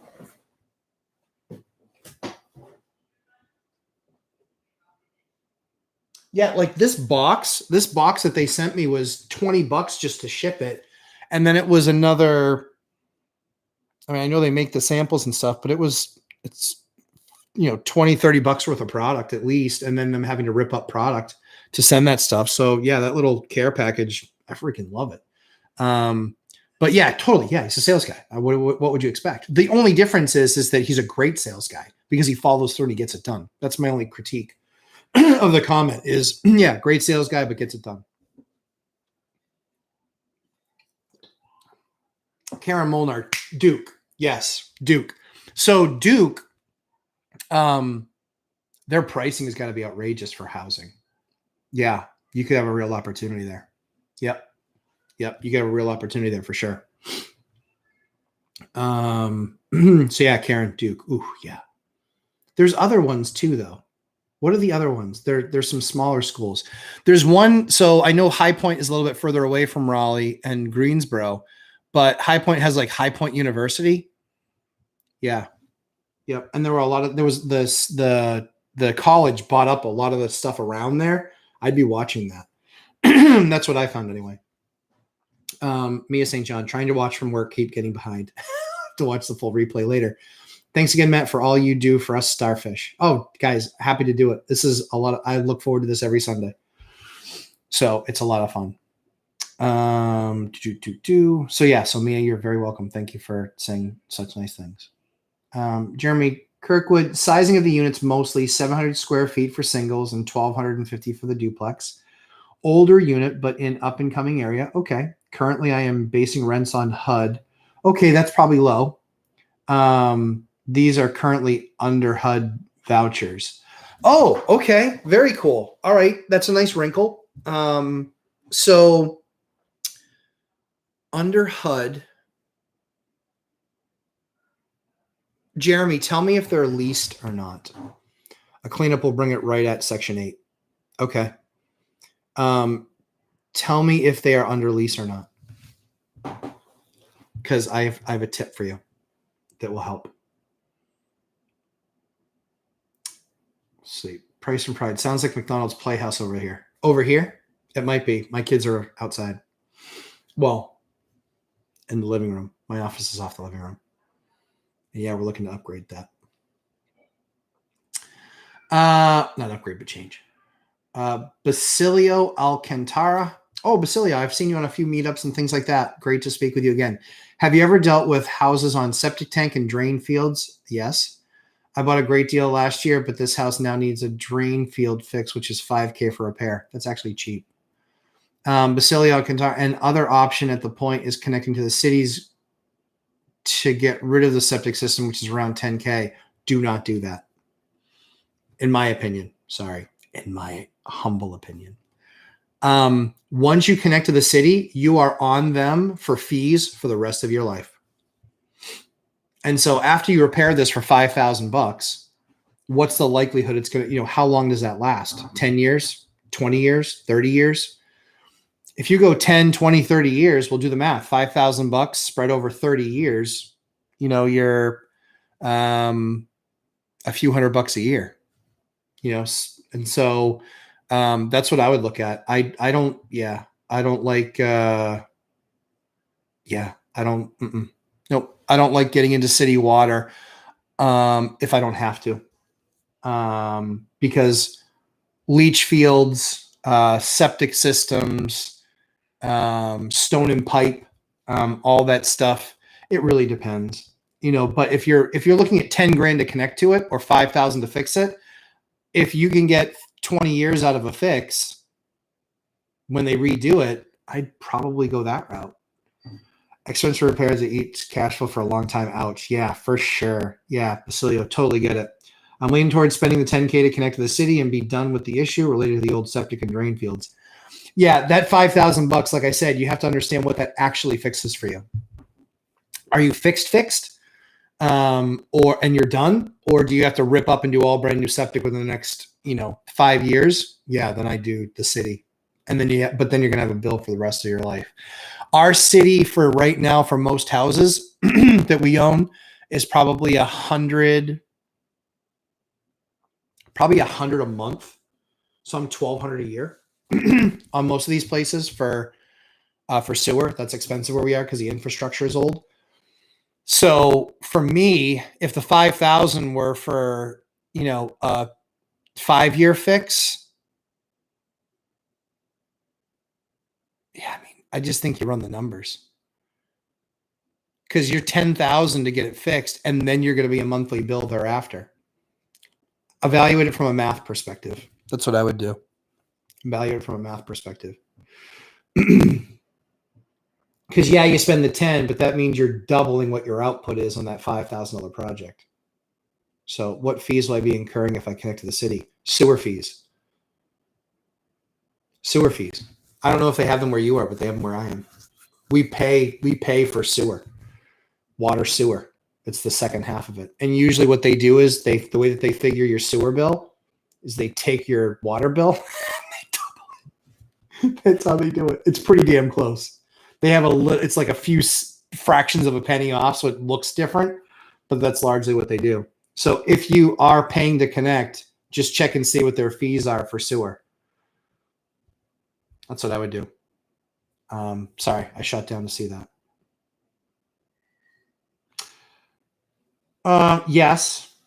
Yep, they do. Tenant pays. So the tenant pays that, I think, as part of the water bill. Yeah. So it's water, sewer. Yep. Yeah. Yep. Yeah. I think just run the numbers. If you are able to pass on, yeah, if you're able to pass, yeah, those permits are really expensive too. But if you're able to pass on water and sewer to a tenant, yeah, then sure. 10-minute return or 10,000, and then you'll see returns on that, as opposed to only the expense side every 10 years. Again, though, if that, I had a house where I had septic water. So I had septic and a well, and the septic side was, the house was built in 71. And it lasted until I replaced it in 2017 because it finally failed. So, and when I had to replace it, it was 10 grand, I think, 12 grand. It was 10 or 12 grand to replace it. All right, back to the top. Jeremy Kirkwood, UNC. Yep. Wake Forest. Yep. NC State. Okay. Yeah, I was right. Yeah. Wake Forest and near Duke. Yep. Yeah, honestly, that college market, I spent a lot of time in that college market. I did it because University of New Hampshire, I was about 15 minutes door to door, depending on which one of the properties it was. Some were 10, some were 17, 18 minutes, but they could drive. They could become commuters and drive to campus. You can hang on campus all you want, but you have your own space. You have your own room. You don't have to go home for winter break. You have all summer break. You can get a job locally, or you can go home. You can do all those things. So I did a lot with college. I did a lot with college renters. I really enjoyed it. I thought the kids, largely speaking, the kids were great. They're super respectful.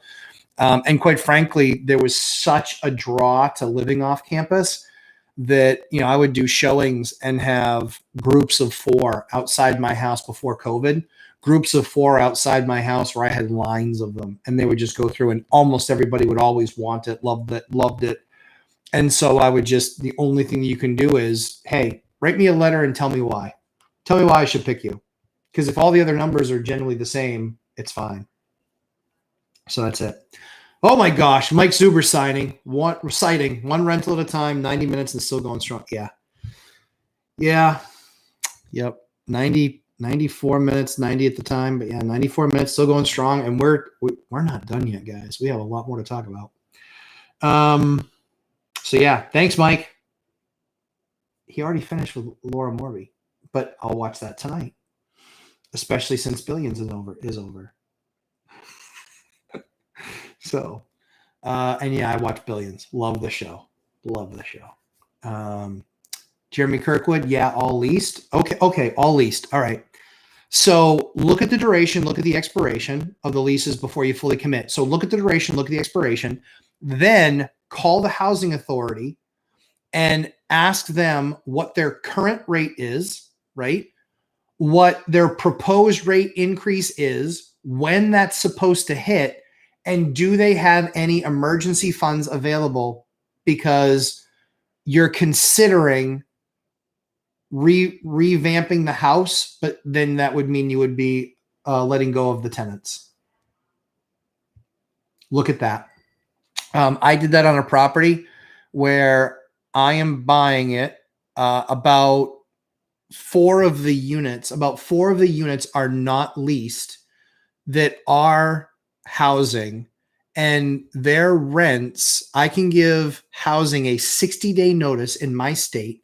I can give housing a 60-day notice that there's going to be a rent increase, and I can then name the rent increase or whatever I want. And then they can talk about, if they can get the person to contribute, if they're going to contribute, whatever it is. But they are under 25%. So they're going to go, like 1,200 to, or like 1,000 to 1,100 up to 13 and change. And times 4 units, that's $800 more a month. It's like I just found a unit. Like, how killer is that? And that doesn't include like the rest of the building, which as those expire, I know there's other units in there, but I'm largely going to turn that probably into housing, because I know that my housing's new rent increase is coming in January. And when that comes in January, almost all of the leases that are in there will be expired, and then up goes the price. Because that's the way it goes. My price, all the prices for the building have gone up. Taxes, water, sewer, landscaping, garbage, everything. So let's see. Oh, the leases. Okay, so that's what I would do. Helping Hands, does your flooring guy ship to Cali? Yes, he does. Marty the flooring guy. Again, for those of you who weren't watching before, this is the 9-inch commercial plank that we use pretty much everywhere. This is not an endorsement, by the way. I'm just telling you what my experience was. This product kicked ass. We've installed it. We've installed probably 3,000 or 4,000 feet of it at this point. We just did a couple more units. Passes scratch test. It was really, really good. And then they also have this regular 7-inch stuff. So Marty the flooring guy, 725-212-8610, 725-212-8610, American Flooring Corporation, 725-212-8610.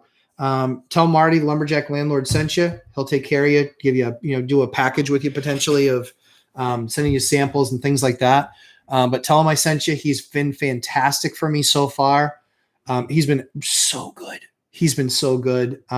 We've loved the product. We put it in 1, 2, 3, 4,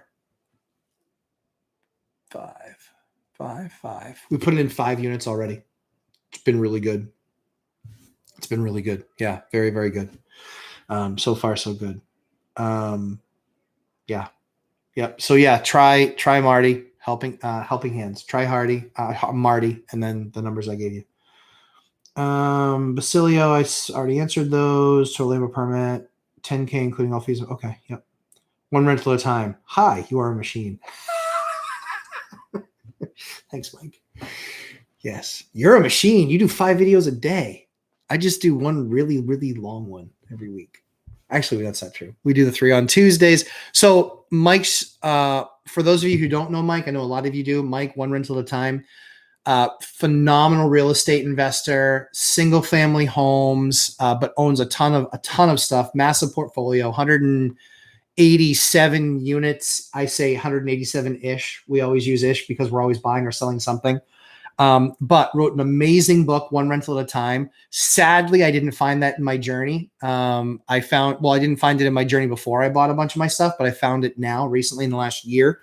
Mike is a super guy, super smart, tons of content on his channel, one rental at a time. He puts out 5 pieces of content every day.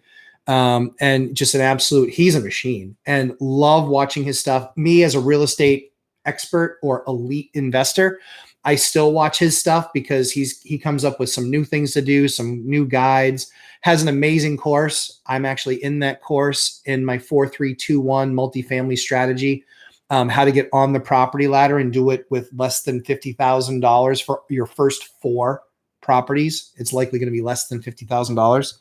And that's acquiring $1 million worth of real estate. So I take people through kind of that process. But Mike's channel is absolutely spectacular. It's always a lot of fun. We do a lot of work with Mike on Tuesdays, and I say work. Tuesdays we do 3 sessions together. Thursdays we do the 3 amigos, which is myself, Mike from One Rental at a Time, and another guy named Dion, and Dion Financial Talk. He's fantastic too. We all reached financial freedom. We all don't have to go to work if we don't want to. Mike doesn't go to work every day, Saturday for Mike. But he spends all of his time helping people out with real estate stuff. So his stuff is some of the best stuff you'll find out there. And his course is by far the best value on the internet. $300 for his course. It's awesome. He doesn't pay me anything to say that. I'm in the course. But the thing is awesome. It's awesome. It's got like 80 hours of content for $300. Like, I don't know where you're getting 80 hours of content of anything for $300. So love his stuff. Love working with him. It's an absolute blast and a pleasure. And he just came out with a brand new book. I haven't read it yet, but I've reviewed it with him, and it was awesome. It's really, really good. There's 15 stories in there from other investors that I think people are really going to gravitate to, because real estate investing is hard. And so he puts a lot of stuff in that book that's other people and what they did. And they're 15 completely unique people that did it all different ways. It wasn't like a pump up his course type of thing. It was a real legitimate book that he actually wrote for other people to say, hey, this is who I am. This is how I want to invest. And he gives you 15 real life stories of really successful people and how they did it. Like, yeah, just it's a true honor and a pleasure working with him. And yeah, it's a blast. Looking forward to all that we're going to do. And Mike, if you're still watching, check out Ken's new video from 4 days ago, talking about how he's buying everything. Yeah. Yep. Make blood shoot out of your eyeballs. Crazy. Jeremy Kirkwood. Yes, yes, and yes. Okay. Those are all good answers. It's like 19% this coming up year. Okay. Long wait list at Section 8. Okay. Hoping these are all month to month. Yeah. And honestly, though, if they're not month to month, like don't throw the baby out with the bathwater. You know, if they're not month to month yet, no big deal. Like, the number's going to go up. When's it going to go up? And if they're not month to month and you have to shoulder a few months at the old rate, like, whatever, fine. Like, so yeah, I just did a deal like that where I just shoulder the old number for 5 months. I had to shoulder the old number because we had to wait till the lease expired, which is fine. But I just shoulder the old number. It was like a $300 a month difference. So yeah, the good news is that $300 right to the bottom line at the end of this year. Absolutely killer. Oh, I just saw what you just said and popped up. Dude, you got to do that. Jeremy Kirkwood, exactly. I may move unit to unit as they expire. Yeah. Yeah. Like, that's what you do. 100%. Absolutely. 100%. Totally agree with that. That's what I would do. But yeah, if they're not month to month, who cares? So yeah, the building that I'm taking over, like I said, there's 4 or 5 that are expired leases, and we're just going to work with housing to up the number. But again, I mean, that 800 there, like, it's changing the dynamic of my deal. it's making it like a 10% return. It's going to be like a 14 or 15% return. It's ridiculous. Yeah, ridiculous return. And then I'm doing a couple of other things that I'll cover in other episodes. But one thing is they took this building and they condoed it. And so the taxes went through the absolute roof. And so we're actually going to decondo it, get rid of the condo docs. It's going to cost a few $1,000s to do that. But my taxes are going to go down by like 30 or 40%, which makes the deal like return on capital. Oh, it makes it like it's big. It brings it in. It puts a 2 in front of it. It puts a 2 in front of it. Like this is next level deal. It's killer. Emma K, listening and learning while studying for my real estate exam. Thanks for the content. So guys, this is Emma. Emma K is Emma who has done the lumberjack landlord expense sheet. She was brave enough to sit on the channel 3 sessions and go through what she thought, what she was experiencing 15 days in, and then where she finished. You got to watch those videos. If you're trying to get your financial house in order to start investing, if you are trying to get a friend or a family member to start investing, send them, share them that video. Those 3 videos are priceless because she's 23 years old. She's studying to get her real estate exam. She works her butt off in her main job, and then she also does a bunch of side hustles. So if this is what Generation Z looks like, we're going to be okay. Trust me, it's not what all of them look like because I've talked to a number of them, but it's what some look like, and hopefully more will gain steam. But watch those videos, send them to people that are that kind of age range, 18 to 22. She's a lot of fun. She didn't take herself too seriously. She wasn't angry about the process. Like she was really good, really open, really worked well kind of through the process with her. And now she actually does a surprise announcement at the end of the course or at the end of her 3rd video. But yeah, the 3 videos are awesome. Send it to anybody that's trying to break into real estate, anybody that's trying to, get their money right so they can start investing. Send them those videos. That's 45 minutes or 40 minutes of pure gold between those 3 videos that people will not be able to find anywhere else. And it's free. It's free. It's right there on the site. There are videos there. Watch them over and over and over again. Watch them with friends, watch them with younger brothers and sisters, send them to friends. Those videos are spectacular. It's a Generation Z 23-year-old woman who's trying to get her finances right so she can get ready to buy a house. And she was completely transparent. Her original thought was that she spent about $1,000 a month. I won't steal it because I didn't even know the number until she shared it with me live on our session. So she's absolutely spectacular. And like I said, can't say enough great things about her because it's not easy bearing your financial soul to the world because it's embarrassing a lot of times because you don't know what bugaboos are going to come up and what things are going to appear when you're going through that process. So I have the utmost respect for the fact that she was willing to do that. But you'll hear in the video, she learned a ton. It was a lot of work. She just said, that's me, woo. Got to put the work in. She did. She put the work in every day, updating that spreadsheet, which I get it's tedious, but it also shows discipline of getting that part of your game. So if you have friends that are trying to invest in real estate, again, it's free. I'm not trying to sell you anything. It's right there on the freaking channel. Watch those 3 videos. You'll see exactly what a 23-year-old did going through the financial readiness process. And then she makes a cool announcement at the end of the video, and then we'll be following up with other additional videos. So again, that's those are the Emma videos on my channel. And like I said, you cannot put a price on somebody else's experience going through those steps to then tell everybody exactly what she did and then some of the adjustment that she's going to make to then put herself in a better position, to get to buy her first property. So give me just 1 second. Quick contractor check, electrician check. Not last night, one today, but I think I lost the receipt. Oh yeah, no worries. No worries. I always ask my guys for receipts if they pay for anything, so I can reimburse them, of course. It's not the difference of not getting it.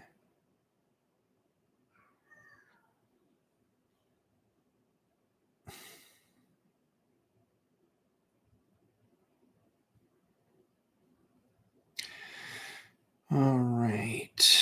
Let's see. Okay, I think that's ridiculous.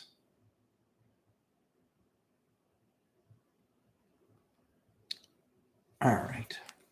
And then Jeremy just got Mike's book. Looking forward to it. Thanks for inspiring. Oh, anytime, man. No, that's an awesome deal. And yeah, are you talking about Mike's first book or second book? I think I announced it last week. Did I announce it last week? If not, I'll announce it right now. I'm writing a book. It's almost, we're not finished yet. We're probably halfway through. My journey, what I did, how I built my real estate portfolio. My real estate portfolio's in the 8 figures. I know. I don't look it. I get that all the time. I got asked if I was the inspector on the last job I showed up at. That's awesome. I got asked by the I got asked by someone. I was like, "Oh, are you here to do the inspection?" No, I'm not. The beard throws people off. It's so good though. No, I'm not. Oh, are you an agent? Not that either. Nope. It's like, oh.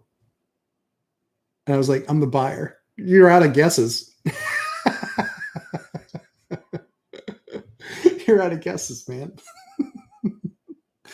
Yep, that was me, the buyer. So silly. Second book. Okay, cool. I already read One Wench All the Time. Pass it to my nephew. Yeah, that's awesome. I'm really interested in people's feedback on his second book. I think people need to spend significant time on his second book, because I think it's exactly how people relate and understand and learn stuff is with stories. And that's what he's sharing those stories. And I think that puts people in the best position for success and to be able to go back and draw from something. So I think that's a phenomenal book that he put together. I haven't gotten my copy yet. The heck. I hope it's like going to a long form REIA. Real estate investment. What's the last letter? REIA. Real estate investment association.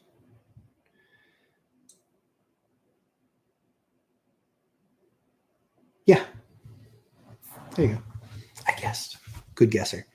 Let's see. What was the other thing I had to talk to you guys about today?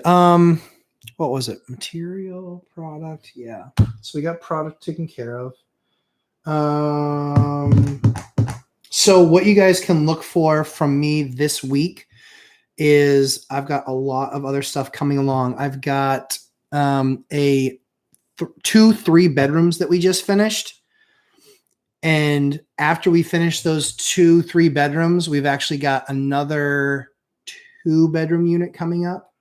Can you guys give me feedback now on what you'd like to see about? Do you want to talk about the deal? Do you want to talk about the unit? Do you want to talk about the get ready cost? Do you want to talk about what we did in the unit? Give me some feedback down below. We've still got 28 people watching. Give me some feedback down below. Because I definitely will put some stuff together. So being quarantined just means that I can't be there when other people are there. So I've been going really early in the morning or really late at night and taking pictures and then giving my group guidance on what they want to do. And so, yeah, so give me feedback of what you guys think you want to see out of those videos that we'll do. Cause I'll do some pictures and all of it. Thanks, Theta Hitch Capital, all of it. Okay, we can do that. We've got another deal that we're closing on Wednesday. Yep.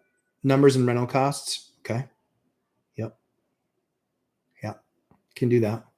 I'm supposed to have a new guest The student that we closed on his 4 unit, supposed to have him on this coming week, and go through his project. He's almost finished his unit, the one that he moved into. So if that gets finished this week, because we want to do some pictures and things like that and share them via Zoom and all that other stuff, and then we'll show some cost stuff. He did a great job. I mean, he replaced, basically it was a 1-bedroom unit in his 4 unit. He replaced 5 windows to the tune of, was it 5 or 4? 1, 2, 3, 4, 4. 4 windows. So he swapped out 4 windows that needed to be replaced, at $210 per. That was my contract pricing, which I tried to help him out with. So it was $810 for windows. It was about $600 to replace the interior doors. Did a kitchen for a couple of grand. Did the flooring I think was the most, no, it wasn't the most expensive. So that was about 18. Give me just 1 second. I'll tell you exactly what the numbers are. I have them. Ta-da.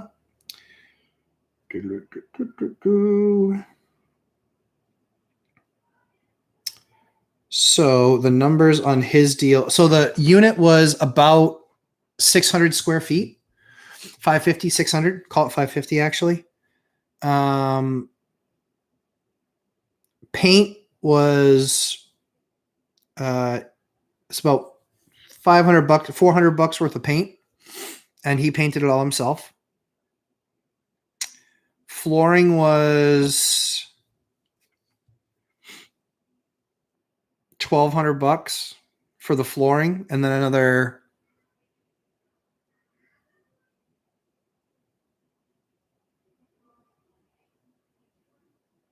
was it $1,200 for the flooring? Yeah, it was about 3. Yeah, so it was about 2. Is that including install? I'll have to look at that if that included install. Oh no, floor install was $801. So floor install was $800. Flooring was about $1,200. It was $2,000 into all the flooring, and he went nice product. So it actually looked really, really good. Windows 840, they were $210 a piece.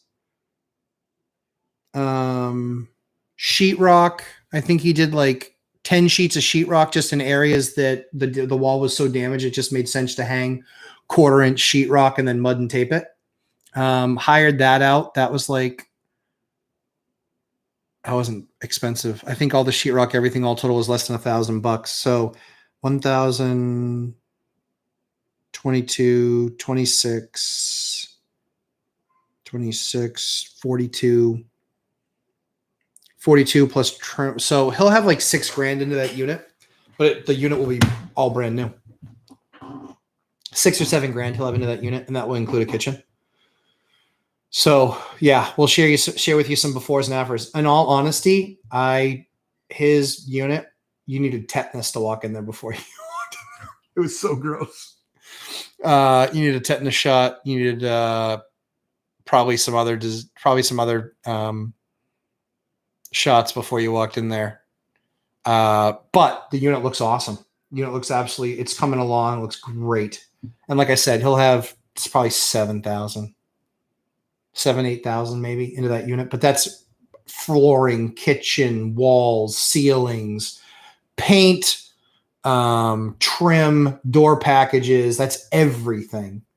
And so even if he mimics that through the other 3 units in the building, he's going to be 35 to 38,000 bucks all in to that building. And he paid 290, I think is what he ended up paying. 290. So he'll be 3.25 to 330 in it. Place is worth 375 all day long, especially redone. 375, maybe even 4. So he'll build 75,000 bucks worth of equity. Like crazy good. Crazy good.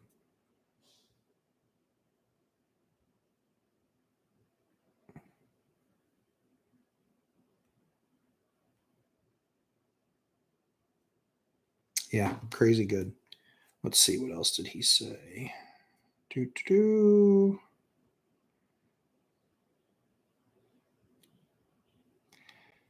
Somebody was nice enough to send me a picture of me and baby Anna hanging out yesterday.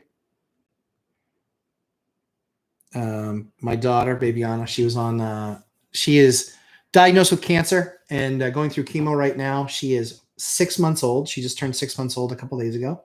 And so, yeah, somebody sent me a picture of us. So that's great. Very nice.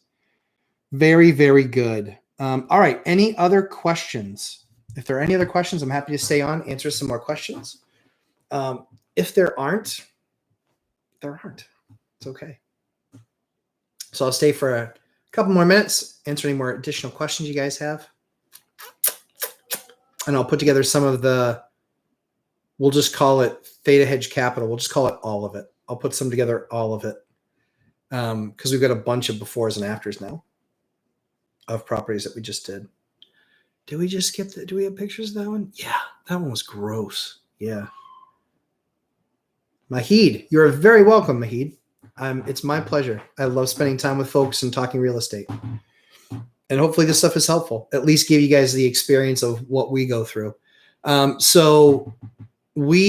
is the first, so October, we're 10 days in. So September, did I put anything on? So in September, so I have not put anything together in September. Not a deal. Jeremy, thanks for the time, my friend. Appreciate it. Look forward to the next. Absolutely. Frank Contreras. Hey, Matt. Hey, Frank. Yeah, any questions you guys have, I'm happy to answer more questions. I had kind of budgeted timeline-wise to be doing this another half an hour, but I won't go another half an hour unless people need me. So I didn't put anything into contract in September. So we don't have anything that we're going to close November, December. But that's not meaning that there won't be something that comes up. So we'll see. I lost to an overpay. I heard somebody saying what their number was, and I was like, I'm nowhere near that. So I'm not going to run up the price on them. So, yeah, we're seeing some of that, some overpay on projects. And you can watch for Mike and I were joking about, I think it was Thursday, we were joking about like the Reventure Consulting Boise, Idaho. Yeah, that guy gets in my head because it's such crap. So we had talked about in my market, we went from like 8 multis on the market available to 16 in like a few weeks, maybe even 2 months. And he's like, it doubled. I was like, yeah, totally. Like, that's the way Reventure would look at that. It doubled. It didn't. It did. Technically speaking, it did double. And in fact, I think I bought 2 of them. So, yeah. Yep. Yeah. D. Frank. First time here. I really appreciate sharing your knowledge. Oh, anytime, Frank. Hopefully you'll come back. We love questions from everybody. We love getting the dialogue going. Jeremy Kirkwood, I lost to 6 overpays last week. Holy cow, you're making 6 offers in a week, bro? Damn, Jeremy. Made 10 offers, nailing down 3. Oh, that's a lot of activity, my man. That is a lot of activity. But congratulations. I love it. Frank Contreras, you guys were talking about the difference between refi comps versus sale comps. Yeah. How do you estimate refi comps when you're doing a burr? Oh, you can't. That's the problem. So beauty is in the eye of the beholder. If you're new to my channel, I, largely speaking, have a great distaste for appraisers and for real estate agents, because so many of them do themselves a disservice and do their clients a disservice. I'm sure they're very nice people. But I've had so many experiences with lazy inspectors or appraisers, with lazy appraisers that it very much turns me off to largely their whole profession. So here is what I would do if you're doing a burr. If I were in your shoes, this is what I would do. I would look at the quality of what you're restoring the property to be and all the work that you're doing. I would then use that as your comp to then go look at the rest of what's in the market and available and sold. Not available for sale because they won't use that number, but what has sold. I would look as much as 6 months back. If you have something that's close to a town line, I might even use some comps from the town next door. Be careful with that. If it's a great comp, great. If it's not, I wouldn't. But I would have comps ready for the appraiser and say, these were the comps that we were looking at that we looked to use when we bought the property, knowing that we could buy it for 100, put 50,000 into it. And we use these comps because they say it's worth 225. These are the comps. So that's what I would do in a BRRRR situation right now is I would make that appraiser's job as easy as possible. I would be giving them all of the comps that you had and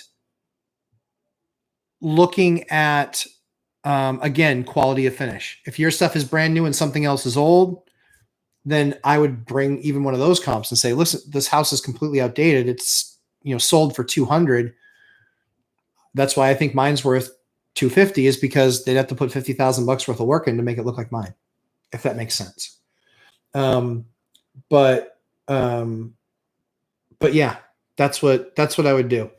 That's what I would do. I would absolutely 100% prepare the comps for them and, do it as close to your address as possible. I mean, really pick something that's a very, very good comparable. If you used an agent to buy that house, call them back. Call them back and say, I need your help. Give me a little bit of your time to help me put together some comps. You should have already done that in the beginning part of the process, which is why you bought it, rehabbed it, etc. But that's what I would do. Because then you can know kind of what your rents were. So because you're going to rent it as well, if it's a true BRRRR and it's not just a flip, if it's a true BRRRR, I would also pull comps for stuff in that area, in that neighborhood, and what their rents are, because that will also help the appraiser too. Yep. So I would pull your own comps for rents, pull your own comps for sales. If you're trying to, because you're obviously with the refi, they care about sales. But then they will likely also care about the income on the property. Sorry, guys.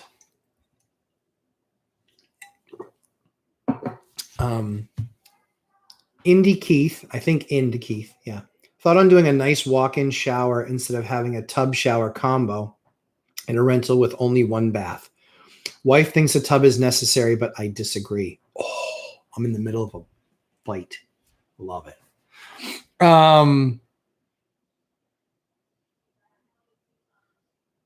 With no bathtub, you limit yourself to not getting people with kids. That's what I've always done. So if you're looking for, let's see.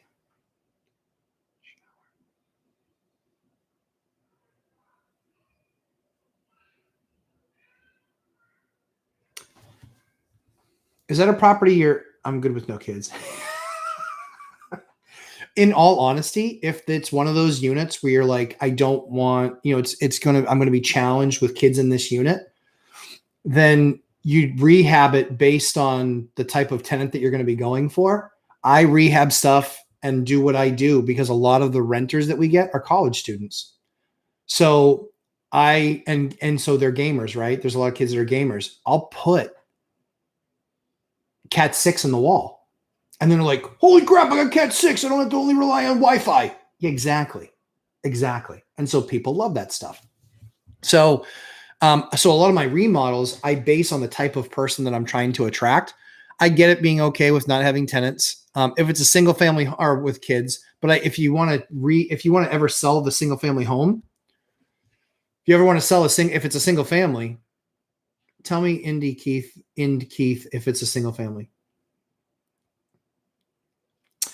Crimson Knight finally made it. Yeah, thanks. Good to have you. Can only stop by quickly. I have a few questions. I'll have listen to your answers later. Okay, yeah, Crimson. If you have some questions, pop them in there. I'll answer them. Yeah, single family rental. Yeah, I would not. You better put a bathtub in there. Yep, you better. How many bedrooms, Indy Keith? Tell me how many bedrooms.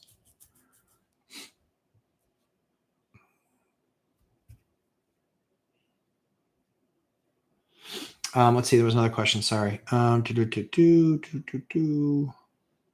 Jeremy Kirkwood, all sub 110K. Oh, cool. Hey, numbers are numbers, my man. And that actually is nice for a unit count. Yeah, Indy Keith, your wife's right. Sorry, man. Your wife's right. 3 bedrooms, you better not have only a stand-up shower in there. Because what ends up happening is people go to buy a home, right? They buy a single family residence. It's a 3-bed. Guess what happens? They have kids. That's a 3-bedroom. That's a family starter home. That's why that's the most sought after asset. It's a family starter home. If that's your only bathroom, yeah, you need a tub. Yep, you need a tub. I'll actually show you what I did with the tub next week.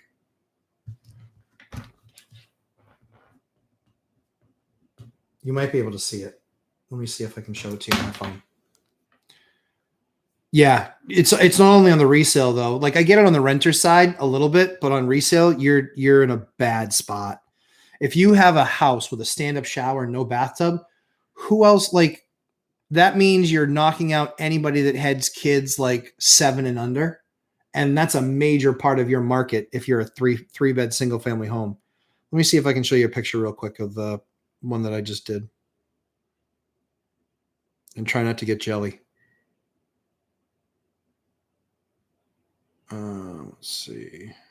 Oh, crap. Hold on. Sorry. Please hold. Let's see.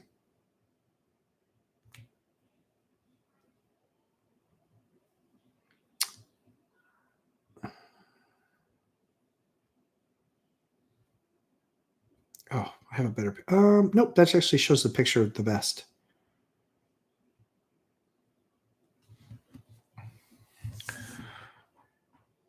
It should focus in a second. But if you look at that, so that was an old tub. Yeah. Take a second to focus.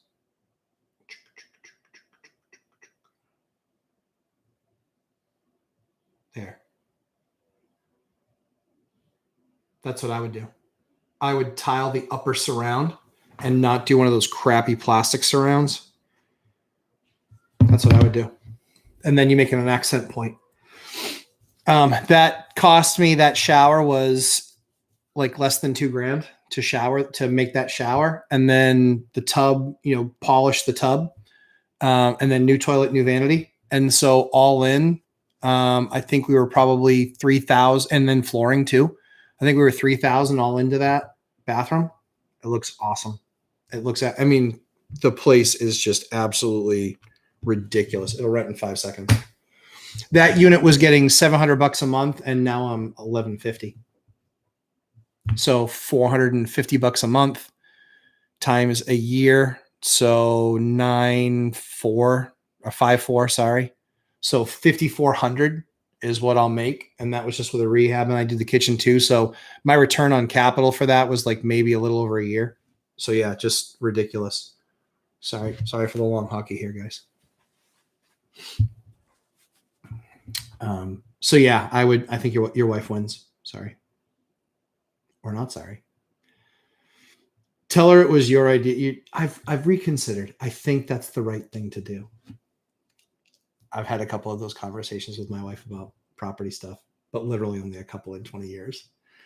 So yeah, it was good. She's great. My wife's awesome. She's like, no, you decorate and design. You're good at that. Like, how does a lumberjack end up doing that stuff? It's crazy. Nisi Allison, good to see you again, Nisi. I'm thinking of adding another house on my rental property that sits on acre with septic. Okay. Is there any small ready-made ADU or shed converts companies you recommend? No, there are not. I'm still doing research into that end. So no, there isn't any. There aren't any. Excuse me. Because I know a lot of them are out straight right now, like a year waiting list, a year and a half waiting list. Yeah, I can't wait that long. So if you get the approvals, so I would. I mean, you could even look at like a nicely built like real shed for like 15,000-20,000 bucks, and then just insulate it, wire it, plumb it, like and get your numbers that way too. Those are options. I don't know where you are, so I don't know what the weather's like. So that can be, yeah. Sorry, Indy Keith. I just saw your damn it.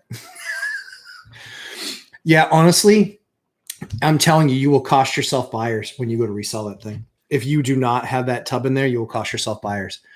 So in our stuff, in our college stuff, not college stuff, but our mid-20s stuff, yeah, where it's higher number of bedroom count and only one bathroom, we put a shower in because that's what appeals to that group. And we know a family largely isn't going to be happy in that building. So yeah, so we tell people, we're like, listen, you can apply, you can go through all the process, you can look the whole 9 yards. If you really want to live here, that's fine. But disclosure, you're living next to 4 23-year-olds. So do not call me with it's noisy on Thursday through Sunday. I told you that was going to happen. So we are very honest with people. We never stop them and say, nope, we won't rent it to you because you're a family and there's already college kids here. We just tell them, yes, if you pass all the qualifications, that's fine. But know who you're living next to. We always tell people who they're living next to so they can make the decision themselves. I'm not hard up for renters. I want the right situation for all the renters and for me because it will make everybody happy. All right. Crimson Knight with a big question. C-class property in Nashua. Which flooring would you choose from the American Flooring Corp Econo 5 20 mil with the 12-year wear layer, or the commercial with a 20? I would do the commercial. Yep. I agree with you. Do the commercial. Yep. I would be doing the commercial stuff for sure. 100%. That is the stuff that I would be doing, that commercial stuff. Yep, that is what I'd be doing. Because that stuff is, because I think that their warranty, if I'm not mistaken, their warranty is, I think it's 30 years for their commercial product used in residential. I think it's 30 years for commercial. Well, their commercial product in resi, I think is a 30-year warranty. So I would absolutely be doing the commercial stuff. I've used it. I love it. I need to buy more actually, because we have thousands of feet more to go. And I love that product. It's so good. The installers loved it. They said it was easy to work with. Yeah, really good. I'm hoping it's, not a fugazi and, 5 years from now, they all snap apart. I hope that's the case. But so far it's been really good. And these edges, like the way it locks in, like they're beefier and thicker tongue and groove. And it just, yeah, I'm expecting big things from that product, and I'm hoping I'm right. Sorry about that. Let's see. So I would use that bigger stuff. That was her point. Resale. Yeah. Indy Keith. Yep. Hers. Yep. She's still right. Crimson, have home inspection in Manchester on Tuesday. General sewer raid on pests. If the sewer line is backed up, how should I negotiate if the sellers are clueless? Backed up or broken are two different things. So backed up or just needs to be cleaned. I would say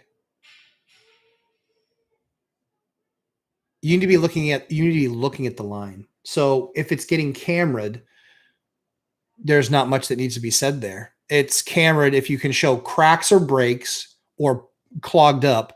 Clogged up is one thing because they might never have cleaned it before. And then it's like, okay, well, you can get that clean for like less than $600. So clean it or get them to pay to clean it or whatever. I'm trying to think how I would structure that better.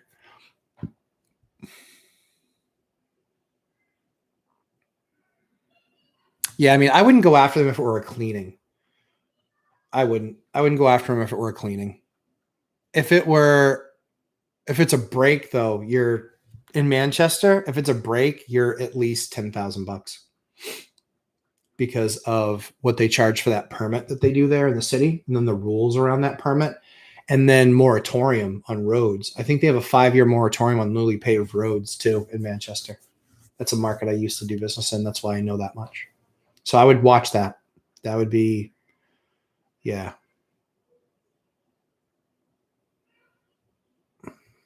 Yeah. So that's what I would do in there. I would just be looking for the broken line. So I would camera the line. If it's broken, then I would be negotiating. It'd probably be $10,000. If it's not broken, it's just plugged up, then see if they'll cover the cost of cleaning the line. It's a bite, but I mean, I guess it's a squeeze. You can do it. JLo Flicks, love your scout cap. Thank you very much. A formerly magnificent organization. I concur. Yep, I concur. It's very, very troubling. Very troubling. I had a lot of great years there. I wish everyone had the experience that I did. Well, except for my second place finish in the Pinewood Derby. Still kind of pissed about that. I actually bought a kit years later to try and make the kid's car that beat me, because there's no freaking way he made that. Such a screw job. But yeah, formerly a great organization. I hope they can right the ship. I sure do. It's too bad. Let's see. Same thing. Okay, so Crimson Knight. I'm sorry. Yeah, you've mastered your real estate merit badge. Thank you. Thank you. It's a tax. I think that merit badge is probably like a tax bill. It's huge. Yeah. Oh my goodness gracious me. It's so funny. Indy Keith, damn it. Yeah, sorry. Your wife was right. Crimson Knight 921. And you should tell her to subscribe to the channel, because what's really funny. So I do look at not who specifically, but kind of the splits and things. Like only like 8% of my subscribers are female. Am I a jerk? Is that the problem? I mean, yeah, it's like 8%. It's like such a small number. And I know that there's a lot more women interested in real estate, because I know how many realtors there are out there that are females. This is stuff you should know. This is stuff you should be watching. I'm making you a more valuable real estate agent, because if you're just another one of those agents out there that doesn't know any of this stuff, how are you supposed to help people? Put them on to people that are experts that help people accomplish what they're going to accomplish, and you'll become a great agent just by helping people. It's not about the commission. It's about helping people. If you help people, the commission takes care of itself. Sorry, I'm a jerk. Maybe that's probably why I don't have anything more than 9% of females that watch my channel. So that's probably the issue. All right. So Crimson Knight 921, same thing for radon gas. If there's a small finish room in the basement, how to negotiate if they are clueless on radon. So the way that you do that is you get your radon test, and then you get a mitigation company to talk about how much that's going to cost to fix. Even in Manchester, like everywhere, like in New Hampshire, we have a ton of that because we're the granite state, which that's where so for those of you who don't know, radon gas comes from rock, and we are the granite state. So we basically have a ton of ledge and granite in our ground. It's what makes building here really difficult. And so because of that, we get radon gases. When we get radon gases, radon is a long-term cancerous carcinogen gas. What you can do is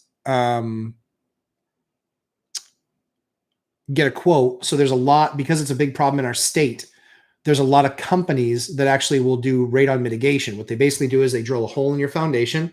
They then port that hole with a blower on it.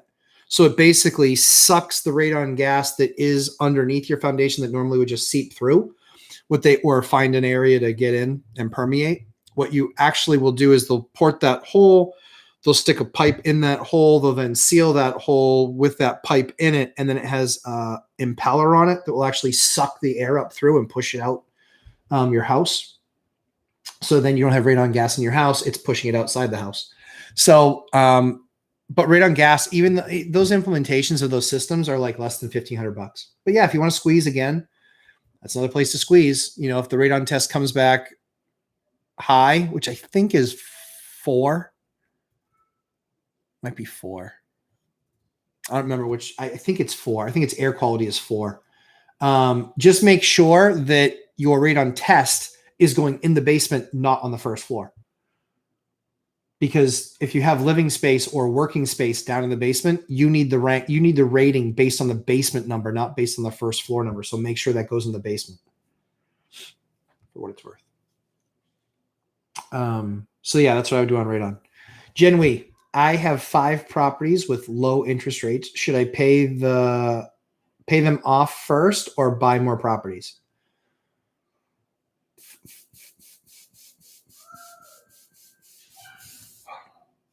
I would not pay off mortgages. That's not what I do. So if you're asking me if I owned your 5 properties, what would I do? If I owned your 5 properties, I don't know where they are. I don't know a lot of the other mitigating factors, but generally speaking, for me, I do not pay off mortgages. I don't pay off mortgages. So yeah, I don't pay them off because it's dead money. And what do I want to do? Make more money on the property so I can pay more money in taxes? I do not want to pay more money in taxes. So no, nope, I wouldn't pay them off. I would acquire more if you have that cash available. I would even, for me, if you watched some of my more recent videos, I actually refinanced 8 of my properties. It was about $3.2 million worth of property, or 3.3 million dollars worth of property. And it was so I could pull a little bit over $1 million out of them. So I pulled like $1.1 million. And the whole purpose of pulling that $1.1 million was to buy more. So yeah, that's what I did with my portfolio. Everyone else can do what they want, but that's what I did with my portfolio to build my business. And then since then, I have acquired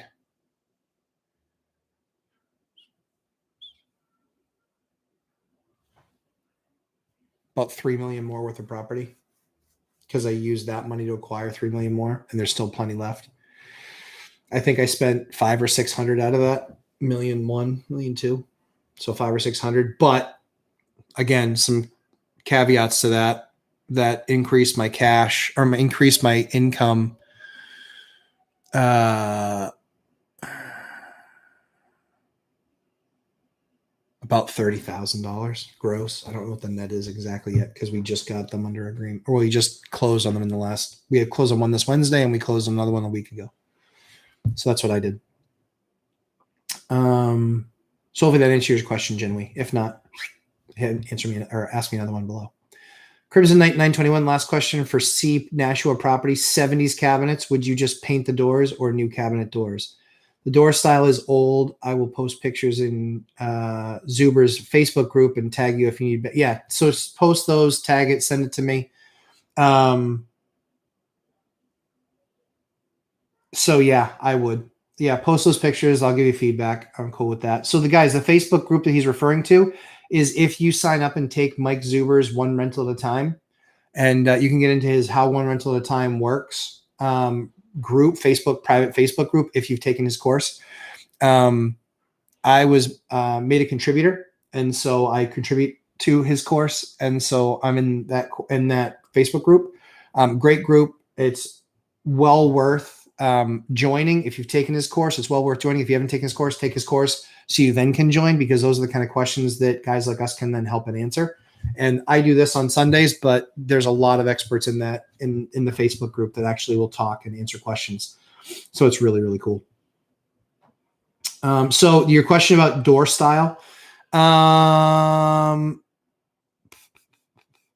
would want to know the number that it's going to cost to sand them and refinish them and put handles back on that work, that match. Not match the 70s motif, but that actually look like they should and look good. So post me pictures. Know what the cost is for sand, refinish, good quality paint. Where they have a night, and to get a quality finish, you need to really spray them. Largely speaking, you need to spray it.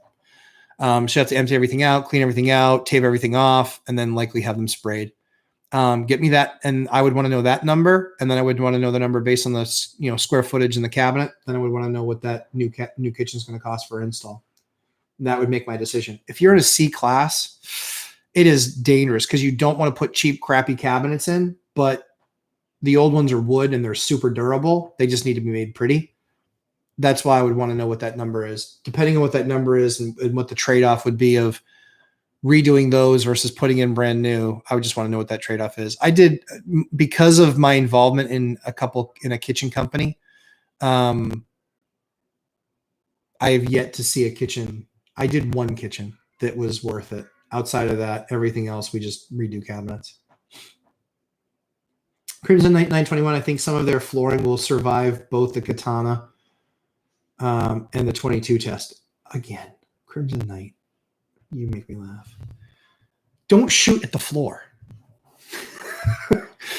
If that is, maybe it's because it's a C-class property in Nashville that you're looking at that you're worried about gunshots for your floor. But they're not going to use a 22. They're going to use a 9mm. And that's not going to work. So, yeah, I don't shoot the floor. I took a screwdriver and I dragged it across the front. So I scratched the heck out of it. Well, tried to scratch the heck out of it. It's really good product. I didn't have any of those problems. It's worn well. It's cleaned well in the few months that we've had it in properties. So yeah, no complaints so far. That's American Flooring Corporation. Call Marty. Tell him the lumberjack landlord sent you. American Flooring Corporation. Marty, the flooring guy. 725-212-8610. 725-212-8610. Just tell him the lumberjack sent you. He'll get a package together for you of samples, and then you can order it and get some pretty good pricing. So he's really good like that. Crimson, haven't heard all the answers, but thanks in advance. You're welcome. I did answer all of your questions. So not a problem. Happy to do it. Nisi, I'm in Tennessee, just south of Knoxville. Okay. If you're not envious, it's because you are uninformed. LOL. It's awesome and cheap here. Yeah. So it's, there are those markets popping up. Knoxville's doing very well. Knoxville is actually an area that, is doing quite well. Knoxville's a nice area. Yep. In my professional life, I work with some stuff in Knoxville. So yeah. Yep. Knoxville's a beautiful area. Yeah. Nice area. I like Tennessee, generally speaking. Not Memphis, but Nashville. Nashville and Knoxville are both nice. And then a lot of the burbs around Nashville. So yeah, a lot of the burbs around there. So yeah. Squatorti. Oh, good to have you back. I tried making the cheat code to wealth work, saved up $70K. I will be doing Zuber plan of buying one rental at a time. Reason the cheat code didn't work, I cannot find a multifamily in Southern California. Yeah. Yep. Yeah, that's the challenge. These aren't available everywhere. They're much more available in older cities. Yeah, older cities. So yeah, sorry that couldn't work for you. It's one of those things. And again, some people are willing to move to then make that happen. And then they, move into an area for a few years like you would for a job. Move into an area for a few years like you would for a job. That gets you easily, financially that it's a different ball game, but it gets you approved easier with FHA because you're moving for a job or because of job circumstances. And so that's a strategy that's worked very, very, very well. And because of that strategy, a lot of people, again, then you go to managing those remotely so you can build relationships, build rapport, do those things. Again, it's an aggressive plan. Don't get me wrong, but it's a almost guaranteed plan of how you get to $1 million. I mean, you're going to get to $1 million almost guaranteed that way. So yeah, you might have to move, but yeah, that's why I said like New York, California, a lot of places in California doesn't work, yeah, because some of those products aren't, 4 units largely aren't available, especially, it just really ranges. Like for me, a 4 unit in like Cambridge, which is just outside of Boston, millions of dollars. The numbers don't work. They just don't work. Flat out, they don't work. So,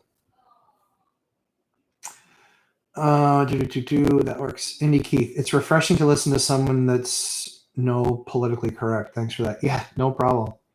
It's probably why I still have only 8% of women that subscribe to my channel. Women are just nicer people. My wife is amazing. I mean, I kind of judge everybody through my wife's, or through what my wife is like. And my wife is just the nicest, sweetest, kindest person. And going to parties can be difficult for me. Yeah. Yeah, it's good. And you're very welcome. I'm glad. One thing I said when I started doing this was I was going to be authentic me. And if you like it, great, you'll watch. And if you don't, you don't. Sorry. Sorry, not sorry. Megan Wildhood. Hi, Megan. Thanks for joining us. Join late because I don't have my settings right. That's all right. Won't miss another live. I appreciate that. Love to. I'd love to know if it's worth it to move to the FSP in New Hampshire. FSP. I need to know what that is. I don't know what that is. FSP. I don't want to guess. But yeah, let me know what that is. I do want to know because I want to answer. Helping Hands, can I have the link to that video you're showing rehabbing your property and what you put in them? Thank you. Yeah, sure. Let me see. I can't send you the link this way, but I can tell you exactly what video it is. That way you can literally look it up by video. Da-da-da. It is...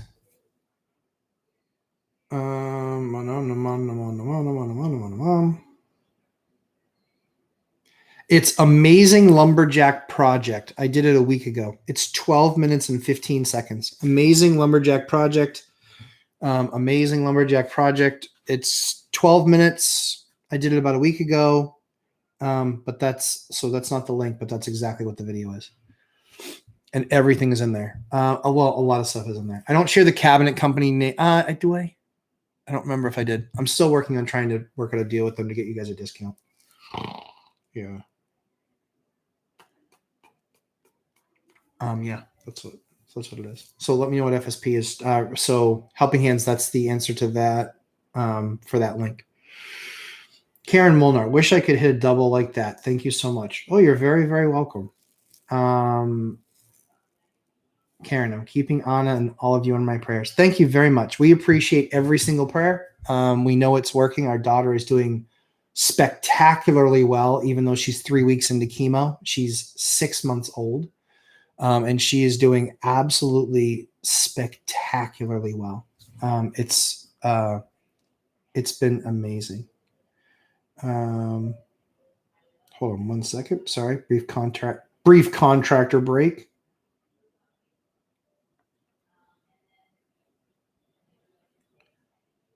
Okay. Let's see. I'd rather be here than watching woke pro sports, John Doe. Oh my goodness gracious me. What I will say about that is everybody has their own perspective. And my preference is I really don't care what their perspective is on that when they're playing the game. I want them to just play the game. That's what I'm there paying for. I'm not paying for their beliefs or their views. It's the same thing that when I'm doing a building, no one cares about how I feel or what I think or if I've been wronged or righted or whatever. No one cares. It's just I'm there to do a job. I'm there to get something done. I'm there to provide housing for somebody. And we provide plenty of housing for people that we disagree with. So at the end of the day, at its core, truly at its core, just respect people, And it's like, and it just is what it is, man. It is what it is. Yeah. It is what it is. D Frank, just curious why you don't like Memphis. I was thinking to see the city for investment. So, and this is not a joke. This is serious. Massive. And again, this is, please, if you live in Memphis, I'm not saying this to offend. I'm sure there's nice parts of Memphis. Largely speaking, they have a massive gun, crime, and gang problem. Largely speaking. A lot. So for me, So yeah, for me, it just, there were so many other areas that were better. And like, that's a low cost area to get into. I know that you can get really good bargains and deals. But yeah, for me and the research that I had done, and this research is years old. So I don't know if it's changed in the last, I truly don't know if it's changed in the last 4 or 5 years. I don't know. But when I looked at it, it was major gang activity, major drug activity. It's a big time through route for drugs and just yeah, yep, yeah. I'll choose to steer. If I were geographically located there, I might consider it, but not being there and not being, yeah, just yeah, not for me, not for me, not for me. So that's my answer of why not Memphis. Squitorti, if you cannot do cheat code to wealth and you have 100K saved,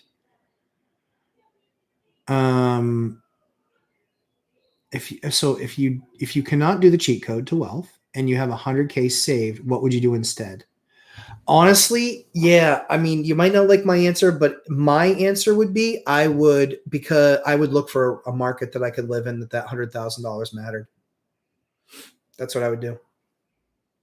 Because you have to have a place to live. And I get it. Like, trust me, I totally get it with, but my family's here, but my life is here. Yeah, like I totally get that. Totally do. 100%. I did. I moved over an hour away to get into a market that I thought was going to be my market. And it ended up not being my market. And I sold what I had there and I moved away. I moved basically home because I'd done my research and I was like, now there's opportunity. So for me, yeah, if I had 100 grand, I would, yeah, that's what I would do. I would I would do a bunch of research. Obviously job has, I mean, there's a ton of varying factors, right? But you asked me what I would do. If I had 100K, I would move. I would move to an area that I could build a portfolio, make my home. And then you can always go back home. That's my thing. That's what I do. So yeah, really great question though. I like those questions because I hopefully it gives you just my perspective and what I would do. But yeah, I mean, I moved 1, 2, 3 markets. I moved 3 to my third. So this one that I live in now is my third market that I've lived in. And this is the one that was like, okay, yep, this one really is good. I like this. This is good. So I moved one market. I did one deal and then sold and left. Another market, I did 1, 2, 3 deals and then left, but didn't sell. I rented those buildings and then moved to my market now. And then I've done 35 deals in my market now. So I've done 35 deals in my market now, and I've sold the other ones that were out of market. I've sold, actually, no, I had 4 there. So I've sold 3 out of the 4 in those other markets.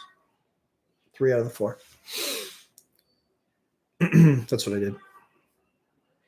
Yes. So yeah, that's what I would do with 100K. Squitorti, saw Anna Kelly video with Zuber on how she downsized and went back to renting. Yep. I'm currently renting with a 4 family, free up capital to invest. Love it. Yeah, love it. And so, but you've got the 100,000. So am I remembering the wrong person? I'm sorry. No. So multifamily in Southern California, but now they're too expensive, right? So if you had 100K to invest, but you're already living in a multifamily now, yeah, too many variables there for me to weigh in. For me, if you're already living in a 4-plex, you're already renting it out, you're still saving up money, I would probably keep on saving.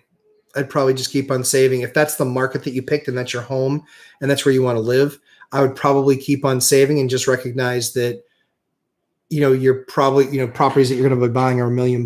And so they're going to be fewer and farther between.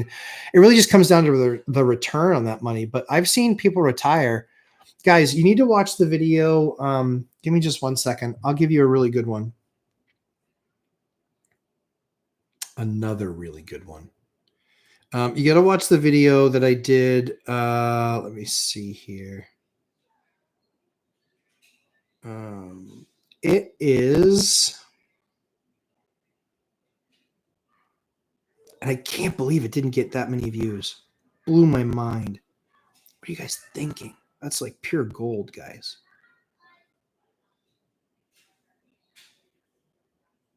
So the video that I did on 128 views. Are you serious? That's garbage, guys. It's 20 minutes of pure gold. I show you how I made 500 grand in 10 years on one property. Really? 128 views. That's just embarrassing. And then there was another one that I did, which was another 500K in 10 years on one building. So there's two of them out there. One of them is House Hack that paid me over 500K in 10 years. That was done last month. And then I did one 3 weeks ago that was how I turned 17K into 500K in 10 years. That was another House Hack deal review. 128 views. Seriously. I mean, it's 17K, legit. I'd turned 17K into $500,000 cash. Not equity, cash. Yep. 17K into $500,000 cash in just over 10 years. So so the reason I talk about that is because those two properties, right? If I'd just done those two, I'm only 44. I could, in 25 more years, yeah, I'm retiring on that stuff. Or 20, 21 more years, I'm retiring on that stuff. So yeah, just something to keep in mind. You know, you don't have to do 20 properties. One of the things Mike and I talk about all the time is when are we going to stop? He's not stopping. I'm not stopping. But I don't know when I will stop. Haven't decided yet.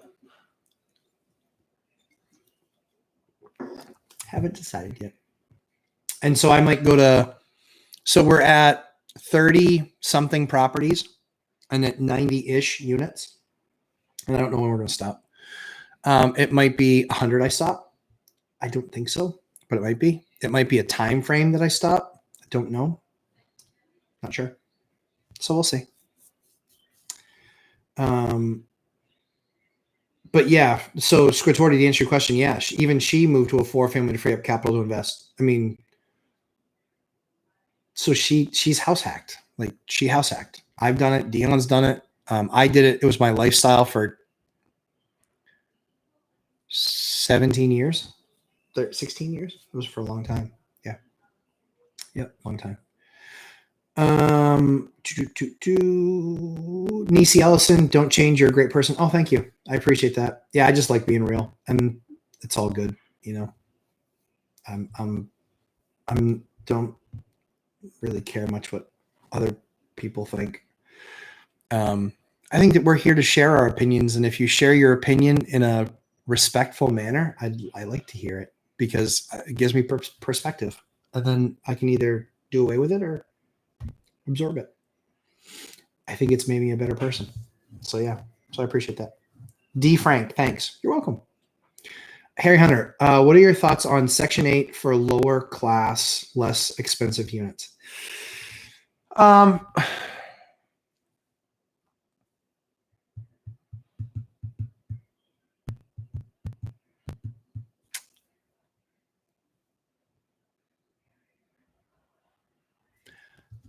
I think you're talking, so I hope you're not talking about the people. I hope you're talking about just the unit. So you said lower class unit. So I think that's what you're talking about. I remodel the same way. The only difference that I make is, in fact, it's not even that. Sometimes I still do it. My granite countertops. So I still do it that way. It's a template that I have. It works. I don't want to deviate from it because it makes for a really nice unit. And a lot of times you can get somebody that, yes, they get the housing voucher, but they're also able to pay another couple $100 on top of that. So they make up the market difference. Lower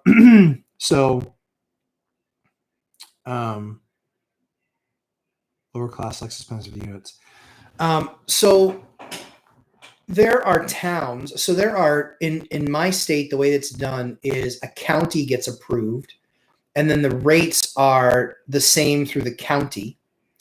And so the interesting thing is in the town that is the most expensive in that county, their rents do not meet, they're 20% less than market. In the markets, in some of the more northern towns in that, in some of the more northern towns in that county, their numbers far exceed the value of units in those towns. And I think that they're the ones actually pulling it upward. So for my towns, so there's a town that I do business, 2 towns I do business in, where the number is just nowhere close, and it can just never be a housing town, a housing unit for me in those towns. It's way too big of a gap. In the other town that I do business in, it's closer, and so it's a matter of just getting a good quality tenant, guaranteed rent. And so I do a lot of units with housing in that town. And it's a nice town. It's a nice town. It just it hasn't gone through the roof yet, but when it does, that'll change, and then we'll have to go another town north, probably. We just aren't going to do that yet. So we still have plenty of business there. So, so my less expensive units, so largely speaking, they're only less expensive because of location. They're not less expensive because of quality. I still do nice product in those units. So we'll see how that turns out long term. But thank you for the question, Harry. Great question. We decided, and just so you know, we decided to just get into housing in the last year. So I could be completely wrong, but we just got into housing in the last year. And so far, it's been a good experience. We have a great housing authority where we are, and it's been great working with them and having conversations with them. So that's been a lot of fun. And so, yeah, so far, so good. But who knows? In 3 years, I could hate it and think it sucks and all that other stuff. But yeah, we did it because we wanted to help people and we were tired of getting burned. And they have pretty good rules in their program for people not being able to burn you. So, and if they do, they're gone. So hopefully I was worth your housing voucher. Omar Lara Lima. Hello, brother. Hello. Question. How do I buy my second home if lender is asking me to have it rented prior to buying my second home? Where do I live in the meantime? Should I sell instead? I would find a different lender. Yep. So what I would do if I were in your shoes is I would call 3 or 4 different mortgage lenders, and I would tell them this is what you're trying to do, and then ask them how they would allow for that. That's what I would do. That's what I would do. Yep. I think that I think you're just linked up with the wrong lender. So I would look for 3 or 4 lenders, or 5, and call them all and explain to them exactly the situation, and then see what they say back. And then you'll probably find a new lender that way, because you'll probably find somebody willing to do that deal with you or for you.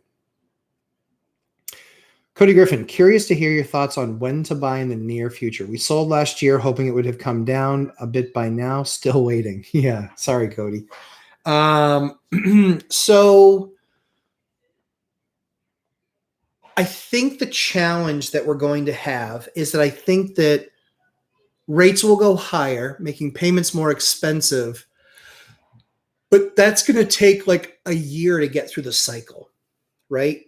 So the initial rate hike and the initial higher rates will lend themselves to eventually lower prices, but that's a longer cycle.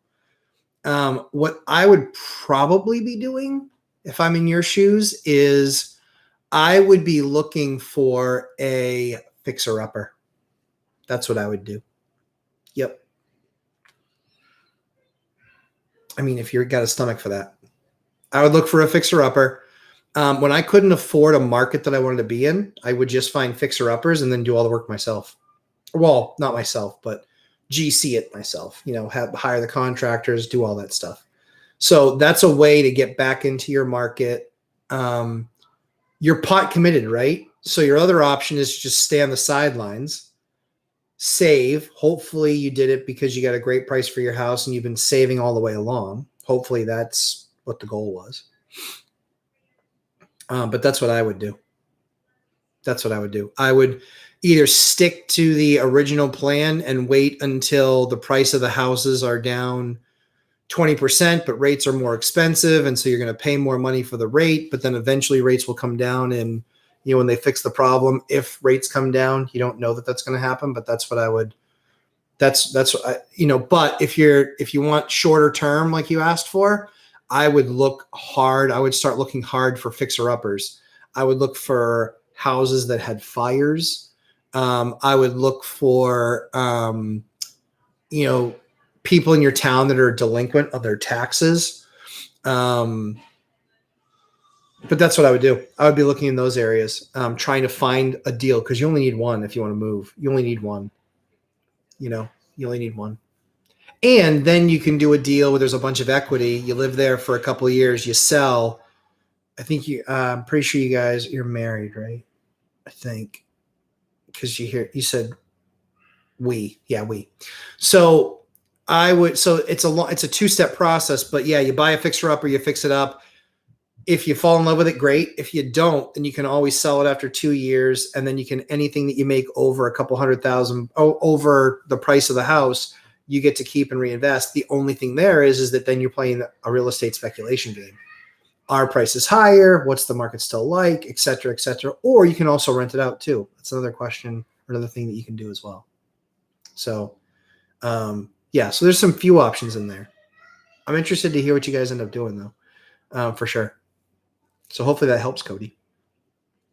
Harry Hunter, did the rent moratorium affect you much? I'm still waiting. So no, it didn't. Aside from annoyance, no, financially, it really didn't impact me all that much. I'm still waiting for about 5% of my tenants to pay, but expect to collect that money, about $100K before year end. Yeah. So your state money, right? Well, federal money that was put into the system, and you're expecting that to pay through, I think is probably what you're saying. Yeah. Like I think when it was all said and done, give me just 1 second here. I think when it was all said and done, I think I got about 60 grand, 60, 62. And that was 1, 2, 3 tenants, 4 tenants, 4 tenants, 1, 2, 3. Yeah. 4 tenants, 4 tenants out of 136. So yeah, 3%. And some of them were paying, but using up all of their funds to pay. So they did qualify. So they were still paying. So they stopped. So long story short is really only, really 2 people could have survived without it. The other 2 could not have. They had to have it. Yeah. Federal money. Yep.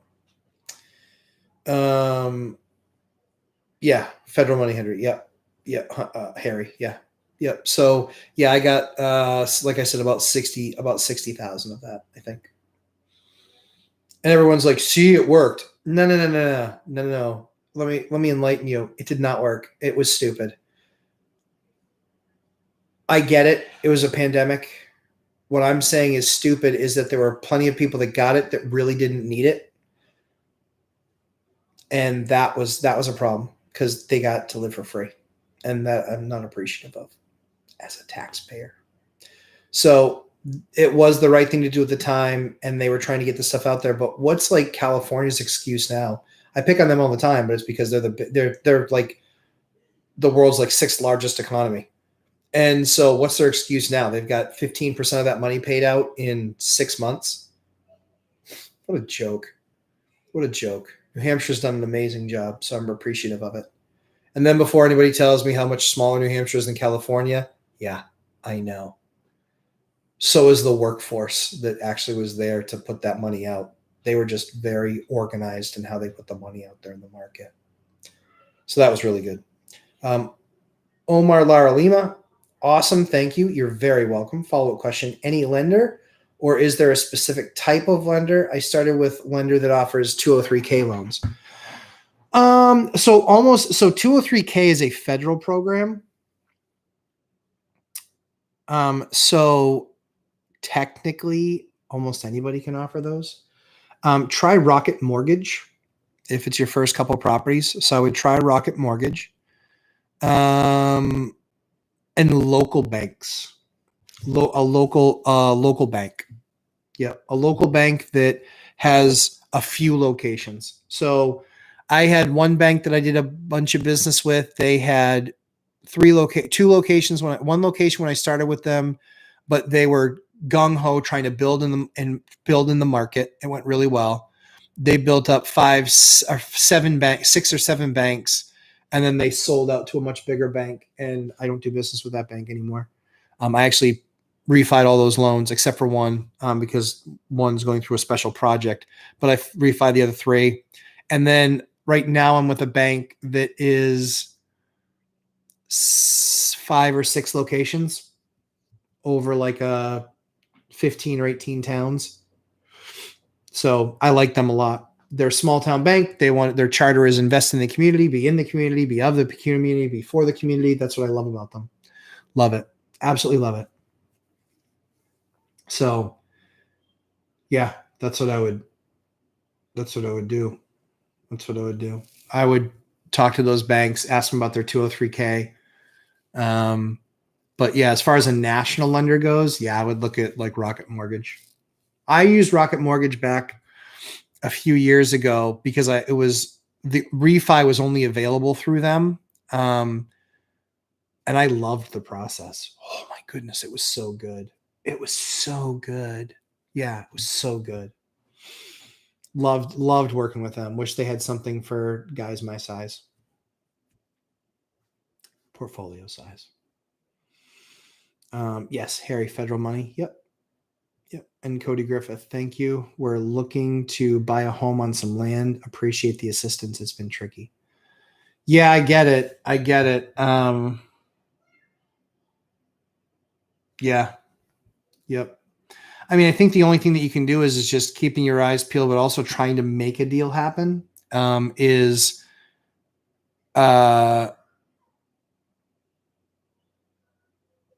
If you're in Mike's course, he does a really good job of a lot of the stuff that's in there.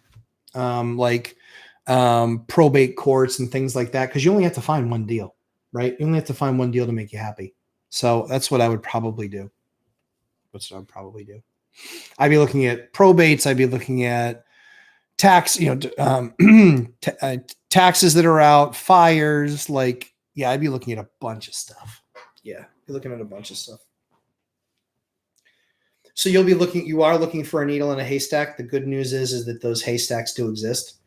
And so do those needles. But yeah, if you're really anxious to get back into the market, that's probably the cleanest way I can think of doing it. But even now, as rates start to rise, like that's gonna be a problem.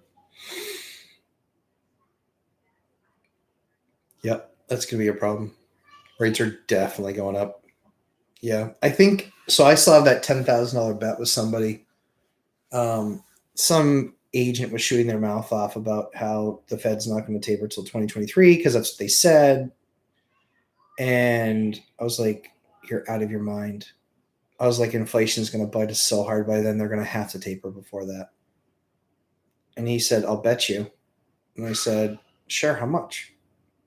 He goes, I think he said $100. And I go, so you don't believe in what you're saying? He goes, what do you mean? I'm going to bet you $100. I go, I'm going to bet you 10,000. He goes, $10,000. I go, yeah, I bet you 10 grand. He goes, yeah, I'll bet. He's like, you have a bet. I was like, holy Lord. So yeah, so I'm just watching for the Fed to start tapering. Then I'm going to start blowing up his phone with text messages. Where's my 10K? It's so ridiculous. Crazy. All right, guys. Well, this is another 3-hour webcast. It was absolutely awesome. I hear my kids out there. I'm starving. I had an early breakfast. And so I'm going to go watch some football, play with my kids, and eat some food. But it was a pleasure, as always, guys. Thanks so much. Please subscribe. Please hit that like button before you leave. Love to get as many likes as we possibly can. Hopefully help the video go viral, because we know we're not charging anything for this. We know this is going to help people, even if it just gives them ideas. So yeah, before you leave, before you wipe your feet on the way out, make sure you give me a thumbs up if you haven't already. But it's been another awesome Sunday with you guys. I got 2 videos on tap this week to do: college housing and the rehab on the unit that I just bought. I'll show you guys what that looks like. So I'll do a video on that sometime this week, and then back with Mike Zuber on Tuesday, and then the 3 amigos on Thursday, and then Zuber on Friday. We're going to get back on course with Ariel, Analytics Ariel, because she's awesome. She's great to work with. It's just tough with the time frame that we work on that stuff. So good luck, Omar. Good luck with that. I just saw that question. So yeah, again, as you guys leave, please hit me with a thumbs up. And guys, have a great rest of your Sunday. Enjoy time with your family. And remember, keep on doing the work. Daily consistency, daily execution. Appreciate y'all. Take care, guys. Bye now.